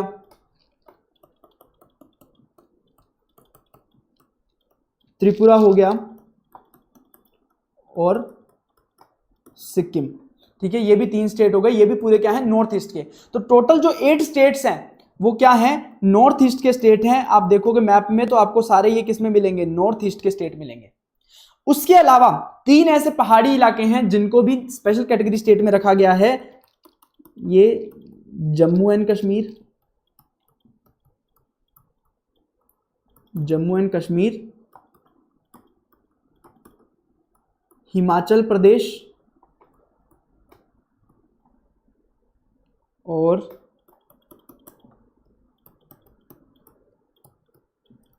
उत्तराखंड, ये 3 स्टेट जो पहाड़ी इलाके हैं इनको भी स्पेशल कैटेगरी स्टेट में रखा गया है। अब इनको स्पेशल कैटेगरी स्टेट में रखा गया, उस पर कुछ स्पेशल ट्रीटमेंट दिया जाता है। वो जहां जहां पे रिलेवेंट प्रोविजन आएंगे हर चैप्टर में, हम वहां पे डिस्कस करेंगे कि किस स्टेट को कौन सा स्पेशल ट्रीटमेंट दिया गया है। पर आपको ये कंसेप्ट याद रखना है कि ये 11 स्टेट है जो स्पेशल कैटेगरी स्टेट है, जिनको नोटिफाई किया गया है 11 कैटेगरी में, 11 स्टेट्स को, तो ये आपके स्पेशल कैटेगरी स्टेट होते हैं, इनको स्पेशल ट्रीटमेंट मिलता है आगे जाके। ठीक है, तो ये वाली बात अपन ने समझ ली। तो इस प्रकार से जो बेसिक का चैप्टर था जीएसटी इन इंडिया का, वो हमने अभी तक कंप्लीट कर लिया है। तो अब अपन क्या करेंगे, अब अपन इस चैप्टर को, जैसा मैंने आपको बोला था कि हम हर चैप्टर के बाद उसको रिवाइज करेंगे या हर लेक्चर में हम उसको रिवाइज करेंगे, जो भी पढ़ा है तो हम इसको पूरा एक बार के लिए रिवाइज कर लेंगे, कम से कम टाइम में हम रिवाइज कर लेंगे। फिर हम इसके रिलेटेड जो भी क्वेश्चंस हैं वो भी हम पूरे अभी देख लेंगे। देखो, सबसे पहले ओवरव्यू ऑफ टैक्स की बात आती है। ओवरव्यू ऑफ टैक्स में हमने बोला कंपल्सरी फाइनेंशियल चार्ज होता है टैक्स। उसके बाद टैक्स 2 टाइप के होते हैं, डायरेक्ट टैक्स होता है, इनडायरेक्ट टैक्स होता है। डायरेक्ट टैक्स में इनकम टैक्स हो गया, ब्लैक मनी टैक्स हो गया। इनडायरेक्ट टैक्स में जीएसटी हो गया, कस्टम ड्यूटी हो गया। डायरेक्ट टैक्स ऐसा टैक्स होता है जिसमें बर्डन बोर्न किया है और जिसने टैक्स पे किया है वो दोनों सेम लोग होते हैं। और इनडायरेक्ट टैक्स में बर्डन बोर्न किया है और जो पे करने वाले वो 2 डिफरेंट लोग होते हैं, उन्हें बोलते हैं इनडायरेक्ट टैक्स। ठीक है, अब उसके बाद पावर किस गवर्नमेंट को किसने दी टैक्स लगाने की, तो कॉन्स्टिट्यूशन ने दी है। कॉन्स्टिट्यूशन ने बोला no taxes can be levied without authority of law. तो अथॉरिटी ऑफ लॉ होना जरूरी है, लॉ बनाने पड़ेंगे तभी आप टैक्स लगा पाओगे। अब कौन लॉ बनाएगा, सेंटर या स्टेट? उसके लिए 7th schedule of article 246 power का डिस्ट्रीब्यूशन कर देता है। यूनियन लिस्ट, स्टेट लिस्ट और कॉन्करेंट लिस्ट बनाता है। यूनियन लिस्ट के रिलेटेड जो भी मैटर है उस पर लॉ बनाने का अधिकार किसको है? सेंट्रल गवर्नमेंट, जैसे railway, defence, income tax. State list में जो भी मैटर्स हैं उस पर लॉ बनाने का अधिकार किसका? स्टेट गवर्नमेंट का, तो एग्रीकल्चर और पुलिस जैसे मामले हो गए। कॉन्करेंट लिस्ट में जो भी मैटर उस पर लॉ बनाने का अधिकार सेंटर का भी है, स्टेट का भी है, जैसे एजुकेशन जैसे मैटर हो गए तो इन पे दोनों बना सकते हैं। ऐसे ही कुछ टैक्सेस थे, जीएसटी आने से पहले मैन्युफैक्चर पे एक्साइज लगता था, वो सेंटर का होता था। सेल पे वैट लगता था, वो स्टेट गवर्नमेंट का होता था। सर्विसेज पे सर्विस टैक्स लगता था, वो सेंट्रल गवर्नमेंट का होता था। पर हम ला चाहते थे one nation one tax, GST. इसके लिए हमने कॉन्स्टिट्यूशनल अमेंडमेंट किया 101 246 से आर्टिकल लेके आए, जिसमें हमने बोला कि सेंट्रल गवर्नमेंट और स्टेट गवर्नमेंट दोनों मिलकर टैक्स लगा सकते हैं सेम ट्रांजेक्शन पे। और बोला 269A, जिसमें बोला कि आईजीएसटी और इंटरस्टेट सप्लाई गवर्नमेंट कलेक्ट करेगी, सेंट्रल गवर्नमेंट, और उसके बाद अपोर्शन कर देगी सेंटर और स्टेट में। उसके साथ ही हमने समझा 2 टाइप की ट्रांजैक्शन होती है, एक इंट्रास्टेट सप्लाई, एक इंट्रास्टेट सप्लाई। इंट्रास्टेट सप्लाई में सीजीएसटी और एसजीएसटी आधा सेंटर को चला जाता है, आधा स्टेट को चला जाता है, जिसे बोलते हैं ड्यूअल जीएसटी कंसेप्ट भी। और इंटरस्टेट सप्लाई जहां पे सेलर और बायर दोनों डिफरेंट स्टेट के होते हैं, तो ऐसे केस में क्या होता है, आईजीएसटी कलेक्ट किया जाता है, उसको अपोर्शन किया जाता है सेंटर और स्टेट में, और ऐसे स्टेट को रेवेन्यू मिलता है जहां पे उसका कंजम्पशन हुआ है, डेस्टिनेशन हुआ है, फाइनली यूज हुआ है गुड्स, तो ऐसे केस में उसको कंजम्पशन बेस्ड टैक्स या डेस्टिनेशन बेस्ड टैक्स भी बोलते हैं जीएसटी को। उसके बाद जीएसटी लॉ कैसे बना, तो जीएसटी लॉ में सीजीएसटी एक्ट आता है, एसजीएसटी एक्ट आता है। एसजीएसटी एक्ट में 28 स्टेट्स और 3 यूनियन टेरिटरीज के एक्ट बने हुए हैं, 31 एक्ट बने हुए हैं। यूटीजीएसटी एक्ट का एक एक्ट बना हुआ है, आईजीएसटी एक्ट बना हुआ है, और जीएसटी कंपनसेशन स्टेट एक्ट बना हुआ है। टोटल 35 एक्ट्स बने हुए हैं। उसके साथ ही सर्कुलर नोटिफिकेशन जो सीबीआईसी इशू करता है, फाइनेंस एक्ट इशू करता है, जुडिशियल डिसीजन जो भी होते हैं, ये सारे लॉ का पार्ट होते हैं। अब जीएसटी को लाने की नीड क्यों पड़ी, इसके लिए हमने एग्जांपल्स के साथ समझा कि हमारे 3 प्रॉब्लम हमने रिमूव कर दिए। सबसे पहले जो कैस्केडिंग इफेक्ट ऑफ टैक्स था, टैक्स पे जो टैक्स लग रहा था, वो जो प्रॉब्लम था वो हमने खत्म कर दिया। क्रेडिट चेन जो ब्लॉक हो रहा था, हमें क्रेडिट पूरा नहीं मिल पा रहा था, उसकी प्रॉब्लम को भी हमने समाप्त कर दिया।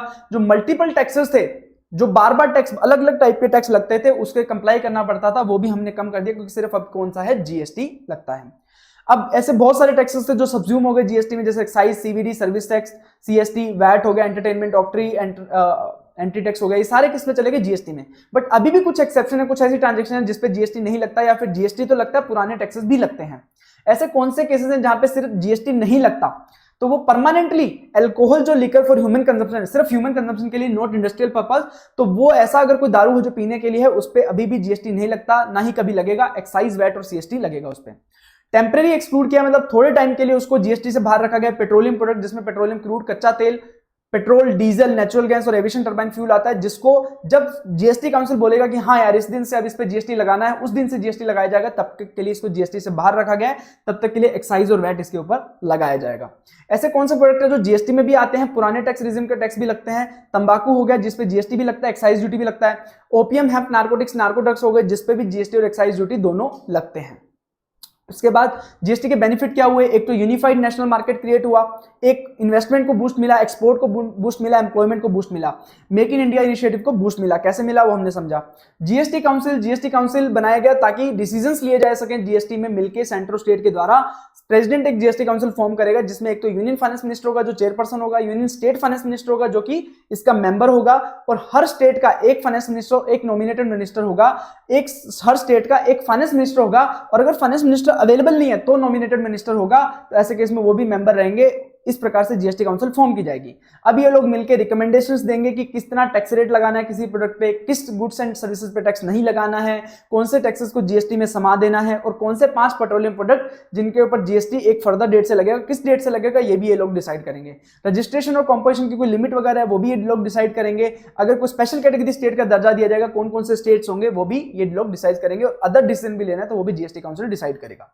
स्पेशल कैटेगरी स्टेट कौन कौन से होते हैं? 8 तो नॉर्थ स्टेट हैं, अरुणाचल प्रदेश, असम, मेघालय, मणिपुर, मिजोरम, नागालैंड, त्रिपुरा और सिक्किम। इसको याद कर सकते हो। 2A अरुणाचल प्रदेश और असम, 3M मेघालय, मिजोरम और मणिपुर, नागालैंड, NTS नागालैंड, त्रिपुरा एंड सिक्किम। ठीक है। उसके बाद जम्मू एंड कश्मीर, हिमाचल प्रदेश, उत्तराखंड, 3 पहाड़ी इलाके हैं। ठीक है, जिसको आप स्पेशल कैटेगरी स्टेट में रखते हैं। ठीक है, ये आपकी बात हो गई, पूरे चैप्टर का रिवीजन हो गया। अब इसके बाद हम इसके रिलेटेड जो भी क्वेश्चंस हैं वो हम सॉल्व करेंगे। इसके रिलेटेड हमारे जो भी हैं वो क्वेश्चंस हम सॉल्व करेंगे। देखिए चैप्टर 1 पे हमने, अब देखो जो भी क्वेश्चन बैंक है उसको हमने कंसेप्ट वाइज उसको बाइफिकेट कर दिया है। तो सबसे पहले हम बात करेंगे कॉन्स्टिट्यूशनल प्रोविजंस की। कॉन्स्टिट्यूशनल प्रोविजन से रिलेटेड जो भी क्वेश्चंस है वो हम पहले सॉल्व करेंगे। सबसे पहले पूछा है कि right a short note on various list provided under 7th schedule of constitution of India. तो अपने को क्या लिखना है? 7th schedule of the constitution of the India में हमें 3 लिस्ट दी गई हैं। 7th schedule distribution of power करता है, एलोकेशन ऑफ पावर करता है बिटवीन यूनियन एंड स्टेट। कौन कौन से 3 लिस्ट हैं? यूनियन लिस्ट, स्टेट लिस्ट और कॉन्करेंट लिस्ट। पढ़ा था हमने। यूनियन लिस्ट में कानून बनाने का अधिकार किसका है? यूनियन गवर्नमेंट और parliament has exclusive power. State list के जो मैटर्स हैं उस पर लॉ बनाने का अधिकार किसका है? स्टेट गवर्नमेंट का। ठीक है। उसके बाद कॉन्करेंट लिस्ट जिसमें जॉइंट है, स्टेट भी और सेंटर भी दोनों को पावर है, अधिकार है लॉ बनाने का। उसके बाद क्वेश्चन नंबर 2 आ जाइए। उसमें पूछा है why was there a need for making a constitutional amendment for introduction of GST. GST को लाने के लिए अमेंडमेंट करना क्यों जरूरी था कॉन्स्टिट्यूशन में? Discuss the significant provision of constitution. जो 101st अमेंडमेंट किया उसमें क्या क्या हमने अमेंडमेंट किया मेजर, वो हमें बताना है। सेकंड क्वेश्चन भी सेम है, उसका भी आंसर सेम रहेगा। इसमें पूछा है कि क्यों हमने अमेंड किया कॉन्स्टिट्यूशन को जीएसटी लाने के लिए। ठीक है। तो देखो पहले क्या होता था, हमने बात करी थी कि मैन्युफैक्चर पे टैक्स कौन लगाता था? सेंटर लगाता था। स्टेट लगाता था सेल पे, और सर्विस पे कौन लगाता था? सेंटर लगाता था। अब हम चाहते थे कि 1 नेशन 1 टैक्स हो जाए, तो हम इंटीग्रेशन करना चाहते थे, हम एक टैक्स लाना चाहते थे जीएसटी। ठीक है। तो उसके लिए हमने अमेंडमेंट किया कि जो सेंटर और स्टेट है दोनों एम्पावर हों एक साथ टैक्स लगाने के लिए, simultaneously levy and collect tax का पावर अगर सेंटर और स्टेट को मिल जाए तो हमारा ये काम हो जाएगा। ठीक है। तो इसके लिए हमें 101st अमेंडमेंट करना पड़ा, और उसमें हमने क्या क्या अमेंड किए? सबसे पहले तो कॉन्करेंट पावर दिया, पार्लियामेंट और स्टेट लेजिस्लेचर मतलब सेंट्रल और स्टेट को कॉमन पावर दिया कि आप दोनों साथ में टैक्स लगा सकते हो। उसके बाद आईजीएसटी की बात करी थी हमने, आर्टिकल 269A की कि आईजीएसटी कौन कलेक्ट करेगा? सेंट्रल गवर्नमेंट कलेक्ट करेगा और अपोर्शन कर देगा with in state and union on the basis of recommendation of GST council. उसके बाद हमने बात किया था कि जीएसटी लगेगा ऑन ऑल सप्लाईज, किसको छोड़ के? Alcoholic liquor for human consumption. Human consumption पे जीएसटी नहीं लगेगा, ये भी हमने वहां पे डिफाइन किया। और इन 5 प्रोडक्ट्स पे भी कब जीएसटी लगेगा? जब नोटिफाई किया जाएगा। ठीक है। और एक जीएसटी काउंसिल फॉर्म करी थी, तो जीएसटी काउंसिल के 3 पॉइंट लिख सकते हो कि कौन जीएसटी काउंसिल बनाएगा? प्रेसिडेंट बनाएगा, उसमें कौन कौन चेयरपर्सन और मिनिस्टर होंगे जो इसमें मेंबर और चेयरपर्सन रहेंगे, और उनका काम क्या है? रिकमेंडेशंस देना। तो ये सारी बातें हमने जो संविधान को संशोधित किया था उसमें ये सारी बातें हमने करी। ठीक है। तो इस प्रकार से हमारा सेकंड क्वेश्चन हुआ। क्वेश्चन नंबर 3 में बात करेंगे डिस्कस द आर्टिकल 246 से which grants the power to make laws with respect to GST. तो हमने बात करी थी 246 से, इसलिए मैं आपको याद करवा रहा था आर्टिकल 246 से, क्योंकि क्वेश्चन आ जाता है डायरेक्टली लिख के। तो 246 से क्या बोलता है कि पार्लियामेंट और लेजिस्लेटर हर स्टेट की दोनों के पास कॉन्करेंट पावर है टैक्स लगाने का, जीएसटी लगाने का। ठीक है। बट आईजीएसटी के लिए बात करी थी हमने कि आईजीएसटी में टैक्स कौन लगाएगा? सेंटर, उसके बाद अलोकेट कर देगा सेंटर और स्टेट में। बट हाँ, ये जो प्रोडक्ट हैं जिन पे अभी भी जीएसटी नहीं लगता है, पेट्रोलियम, क्रूड, डीजल, स्पिरिट वगैरह, तो ये सारे भी अभी तक जीएसटी से बाहर हैं। इतनी सी बात अपने को 246 से में करनी है। उसके बाद हमसे पूछा गया कि dual GST has been implemented in India, elaborate. तो ड्यूअल जीएसटी कंसेप्ट मैंने बताया था कि जब इंट्रा स्टेट सप्लाई होती है तो इंट्रा स्टेट सप्लाई में सेंटर के पास आधा चला जाता है, आधा किसके पास चला जाता है, स्टेट के पास। एक एसजीएसटी लग जाता है, एक सीजीएसटी लग जाता है। तो इसके तरह से इसे क्या बोलते हैं, इंट्रा स्टेट सप्लाई। तो GST levied bye centre on intra state supply of goods and services the called the CGST, और जो स्टेट लगाता है उसको क्या बोलते हैं, एसजीएसटी, और यूनियन टेरिटरी लगाएगा तो यूटीजीएसटी। तो ऐसे केस में, और आईजीएसटी भी लगता है अगर इंटरस्टेट सप्लाई भी, तो वो भी वो क्या होता है, डिस्ट्रीब्यूट हो जाता है। तो ऐसे केस में दोनों के पास एडवांटेज जाता है, जिसे ही ड्यूअल जीएसटी का कंसेप्ट बोलते हैं। आपको हाईलाइट करके दिए गए हैं सारे पॉइंट, तो आप इजीली आप इन क्वेश्चंस को, थ्योरी क्वेश्चंस को भी इजीली आप कनेक्ट कर सकते हो। ठीक है, आर्टिकल 269A पूछा है, to levy and collect GST on interstate supply. तो आर्टिकल 269 में क्या बोला था, कलेक्ट कौन करेगा, central government. Goods and service tax कौन कलेक्ट करेगा, इंटरस्टेट ट्रेड एंड कॉमर्स पे गवर्नमेंट ऑफ इंडिया, और उसको अपोर्शन कर देगा बिटवीन यूनियन एंड स्टेट। यही कुछ इंपॉर्टेंट पॉइंट था, बस यही लिखना है अपने को। उसके बाद क्वेश्चन नंबर 6 आ जाता है जी। अब ये जो क्वेश्चन स्टार्ट होंगे, ऊपर वाले जो क्वेश्चन थे वो सारे किससे थे, कॉन्स्टिट्यूशनल प्रोविजंस से थे। अब हम जीएसटी के जो बेसिक बाकी चीजें बात करी ना, उस पर बात करेंगे, उसके रिलेटेड कौन कौन से क्वेश्चन हैं। एक बात किया कि GST is a destination based tax on consumption of goods and services, और both discuss the validity of the statement. Yes, अपन ने डिस्कस किया था कि जीएसटी डेस्टिनेशन बेस्ड टैक्स है, जिस स्टेट में कंजम्पशन होगा उस स्टेट को उसका क्या बनेगा, रेवेन्यू मिलेगा। तो statement is valid, GST is destination based tax, tax would accrue to the taxing authority has jurisdiction over the place of consumption. मतलब जहां पे कंज्यूम हो रहा है उस स्टेट का रेवेन्यू हो जाएगा, उसको ये रेवेन्यू मिल जाएगा। तो उसका एक एग्जांपल दिया हो जो अपन ने कर लिया। Discuss how GST resolve the double taxation dichotomy under the previous indirect tax law. पहले डबल टैक्सेशन होता था तो उसको हमने कैसे रिजोल्व किया, ये पूछा है। तो before implementation of GST excise, service, custom वगैरह लगते थे इंडिया में सेंट्रल लेवल पे, और स्टेट में वैट लॉ लगता था। तो प्री जीएसटी रिजम में आप जब परचेज करते थे तो आपको क्रेडिट नहीं मिलता था, मैंने बताया था ना आपको, जैसे एक्साइज का क्रेडिट नहीं मिल पाया था। तो बट अब यहाँ पे वो सब नहीं है, तो अभी एक ही है जीएसटी और कस्टम ड्यूटी। कस्टम ड्यूटी अपना अलग से लगता है, जीएसटी अलग से लगता है। तो ये वाला जो है उसका पूरा का पूरा क्रेडिट भी मिल जाता है सारे टैक्सेस का। तो इस प्रकार से डबल टैक्सेशन जो डिक्टोनॉमी है, बार बार टैक्स लगने वाला जो सीन था, वो अभी खत्म हो गया जीएसटी में। इस प्रकार से हमने उस पर ओवरकम किया। अब क्वेश्चन पूछा कौन कौन से सेंट्रल और स्टेट लेवीज हैं जो कि जीएसटी में आ गए। तो हमने एक्साइज ड्यूटी पढ़ा था, सर्विस टैक्स पढ़ा था, काउंटरवेलिंग ड्यूटी सीवीडी पढ़ा था ना अपन ने, वो हो गया। ठीक है, ये सारे अपने उसमें आ गए। उसके बाद value added tax, sales tax, entertainment tax, central sales tax, octroi entry tax, luxury tax, ये सारे टैक्सेस इसमें आ गए, जीएसटी में आ गए। उसके बाद क्वेश्चन नंबर 9 पूछा है कि which are the commodity which has been kept outside the purview of GST, examine the status of taxation of such commodities after introduction of GST. एक हमने बात करी थी alcoholic liquor for human consumption out of GST है हमेशा के लिए, और जो 5 पेट्रोलियम प्रोडक्ट जो भी टेम्परेरीली आउट रखे गए हैं, बाद में जब जीएसटी काउंसिल नोटिफाई करेगा तब से ये चीज वापस आ जाएंगे, जिसपे जीएसटी में आ जाएंगे, बट अल्कोहल हमेशा के लिए बाहर है। अब discuss the liability of GST on otherwise on the following. Alcoholic liquor पे कभी भी नहीं लगेगा, परमानेंटली आउट ऑफ जीएसटी है, इस पे स्टेट एक्साइज ड्यूटी और सीएसटी वैट लगता है, ये अपन ने डिस्कस किया। पेट्रोलियम क्रूड वगैरह पे, इस पे हमने बात किया कि ये अभी तक जीएसटी से बाहर है, एक बार के लिए temporarily, not presently liable to GST. और अब इस पे क्या लग रहा है, अभी इस पे state excise, central excise duty और सीएसटी वैट लग रहा है। देखो एक्साइज ड्यूटी नॉर्मली सेंटर ही लगाता है, बट अल्कोहल लिकर जो कि पूरा का पूरा किसका है, स्टेट मैटर है, तो ऐसे केस में इसके ऊपर एक्साइज ड्यूटी भी कौन लगाता है, स्टेट लगाता है। तंबाकू है, तंबाकू पे देखो जीएसटी भी लग रहा है और अपना एक्साइज ड्यूटी भी लग रहा है, तो ऐसे केस में ये जीएसटी के परव्यू में है और पुराने टैक्स रिजिम भी लग रहे हैं, तो इसमें subjected to GST as well as the excise duty. और ओपीएम हेम्प वगैरह है, ओपीएम हेम्प वगैरह नार्कोटिक्स प्रोडक्ट वगैरह है, तो ऐसे केस में भी जीएसटी में भी है और जीएसटी के अलावा एक्साइज ड्यूटी भी लग रही है। ठीक है, ये ऐसा हो गया। Then list some of the benefits that GST to accrue the economy. कौन कौन से बेनिफिट हो रहे हैं, तो एक तो creation of unified national market, अंदर ज्यादा कुछ लिखना नहीं है, अपने हिसाब से लिख सकते हो। जो मेन पॉइंट है वो creation of unified national market हो गया, boost to make in India initiative हो गया, boost to investment, export and employment, ये तीनों पॉइंट अपन ने पढ़े थे। ठीक है, उसके बाद अब जो क्वेश्चंस आने वाले हैं वो जीएसटी काउंसिल से रिलेटेड है, जीएसटी काउंसिल से रिलेटेड है। तो पूछा गया है कि who are the members of the GST council, enumerate any 2 recommendation that can be made by the GST council. कौन कौन मेंबर होते हैं, कौन कौन से रिकमेंडेशंस होते हैं।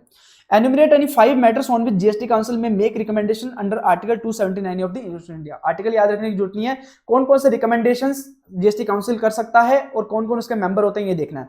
तो यूनियन फाइनेंस मिनिस्टर चेयरपर्सन होता है, union state finance minister member होता है, और हर स्टेट का एक फाइनेंस मिनिस्टर या फिर नॉमिनेटेड मिनिस्टर क्या हो जाएगा, मेंबर हो जाएगा। रिकमेंडेशन क्या क्या दे सकते हैं, क्या क्या टैक्स लगाना है, कितना कितना टैक्स लगाना है, कौन कौन से गुड्स एंड सर्विसेज को टैक्सेस नहीं लगाना, एग्जेम्प्ट करना है, कौन कौन से जो टर्नओवर के थ्रेशोल्ड रहेंगे फॉर कंपोजिशन रजिस्ट्रेशन वो भी, और उसके बाद आपका स्पेशल कैटेगरी स्टेट कौन से होंगे ये भी कौन डिटरमाइन करेगा, जीएसटी काउंसिल डिटरमाइन करेगा। और 5 प्रोडक्ट जो पेट्रोलियम प्रोडक्ट है उन पे जीएसटी कब से लगाना है ये भी कौन डिटरमाइन करेगा, जीएसटी काउंसिल डिटरमाइन करेगा। कौन कौन से गुड्स को जीएसटी के बीच में, कौन कौन से टैक्सेस को जीएसटी में लाना है वो भी कौन डिटरमाइन करता है, जीएसटी काउंसिल डिटरमाइन करता है। उसके बाद क्वेश्चन नंबर 13 कि state government has the exclusive power to notify a transaction to be supply of goods and services, discuss the correctness. क्या स्टेट गवर्नमेंट खुद से किसी गुड्स एंड सर्विसेज को ट्रांजैक्शन नोटिफाई कर सकती है, क्या उस पर टैक्स लगा सकती है? तो सिंपल सी बात है कि किसी के पास एक्सक्लूसिव पावर नहीं है, ना तो स्टेट के पास एक्सक्लूसिव पावर है ना ही सेंटर के पास एक्सक्लूसिव पावर है। ये जो भी डिसीजन लिए जाएंगे वो किसके द्वारा लिए जाएंगे, जीएसटी काउंसिल के द्वारा, जिसमें सेंटर और स्टेट दोनों होंगे। तो statement is not correct, the power is along with the recommendation of the GST council, GST council में सेंटर और स्टेट दोनों होते हैं। तो इस प्रकार से हमने इस चैप्टर के क्वेश्चन भी कंप्लीट कर लिए हैं। तो इस प्रकार से अब अपन नेक्स्ट जो लेक्चर रहेगा उसमें हम आगे के चैप्टर स्टार्ट करेंगे। इस चैप्टर को हमने अच्छे से रिवाइज भी कर लिया है, इसके क्वेश्चंस भी कर लिए हैं। जस्ट आपका एक कंट्रीब्यूशन रिक्वायर्ड है कि आप घर पे जाके इस जो भी आपने लेक्चर देखने के बाद आप क्या करो, इनको एक बार रिवाइज कर लो। क्वेश्चंस को ऊपर से देखोगे, पहली बात तो आप जब नोट्स पढ़ोगे उससे ही आपको सारे क्वेश्चंस क्लियर हो जाएंगे। तो ये सारी चीजें अगर आप देख लोगे तो आपको कोई भी डाउट होगा तो आप मेरे से एनी टाइम उसी टाइम पूछ लोगे, तो आपके लिए भी इजी होगा कि आप अभी पढ़ना स्टार्ट किया और अभी से अगर आप डाउट पूछ लोगे तो आपका अभी से सॉल्व हो जाएगा, क्रिस्टल क्लियर रहेगा, बेसिक क्लियर रहेंगे एकदम। ठीक है, तो कोई भी कॉन्सेप्चुअल डाउट है, कोई भी डाउट आता है, आपको ऐसा मत सोचना कि कोई भी सिली डाउट है। आप जो भी डाउट हो पूछ सकते हो, कोई दिक्कत वाली बात नहीं है। आपको नंबर मेरा प्रोवाइड कराई दिया गया है और बाकी आप आगे के चैप्टर्स अपन आगे के लेक्चर्स में करेंगे। तो बस आपका इतना कंट्रीब्यूशन रिक्वायर्ड है कि आप थोड़ा खुद से आप देख लोगे, 10-15 मिनट के लिए भी उतना ही काफ़ी है। थैंक यू सो मच, आज के लिए इतना ही।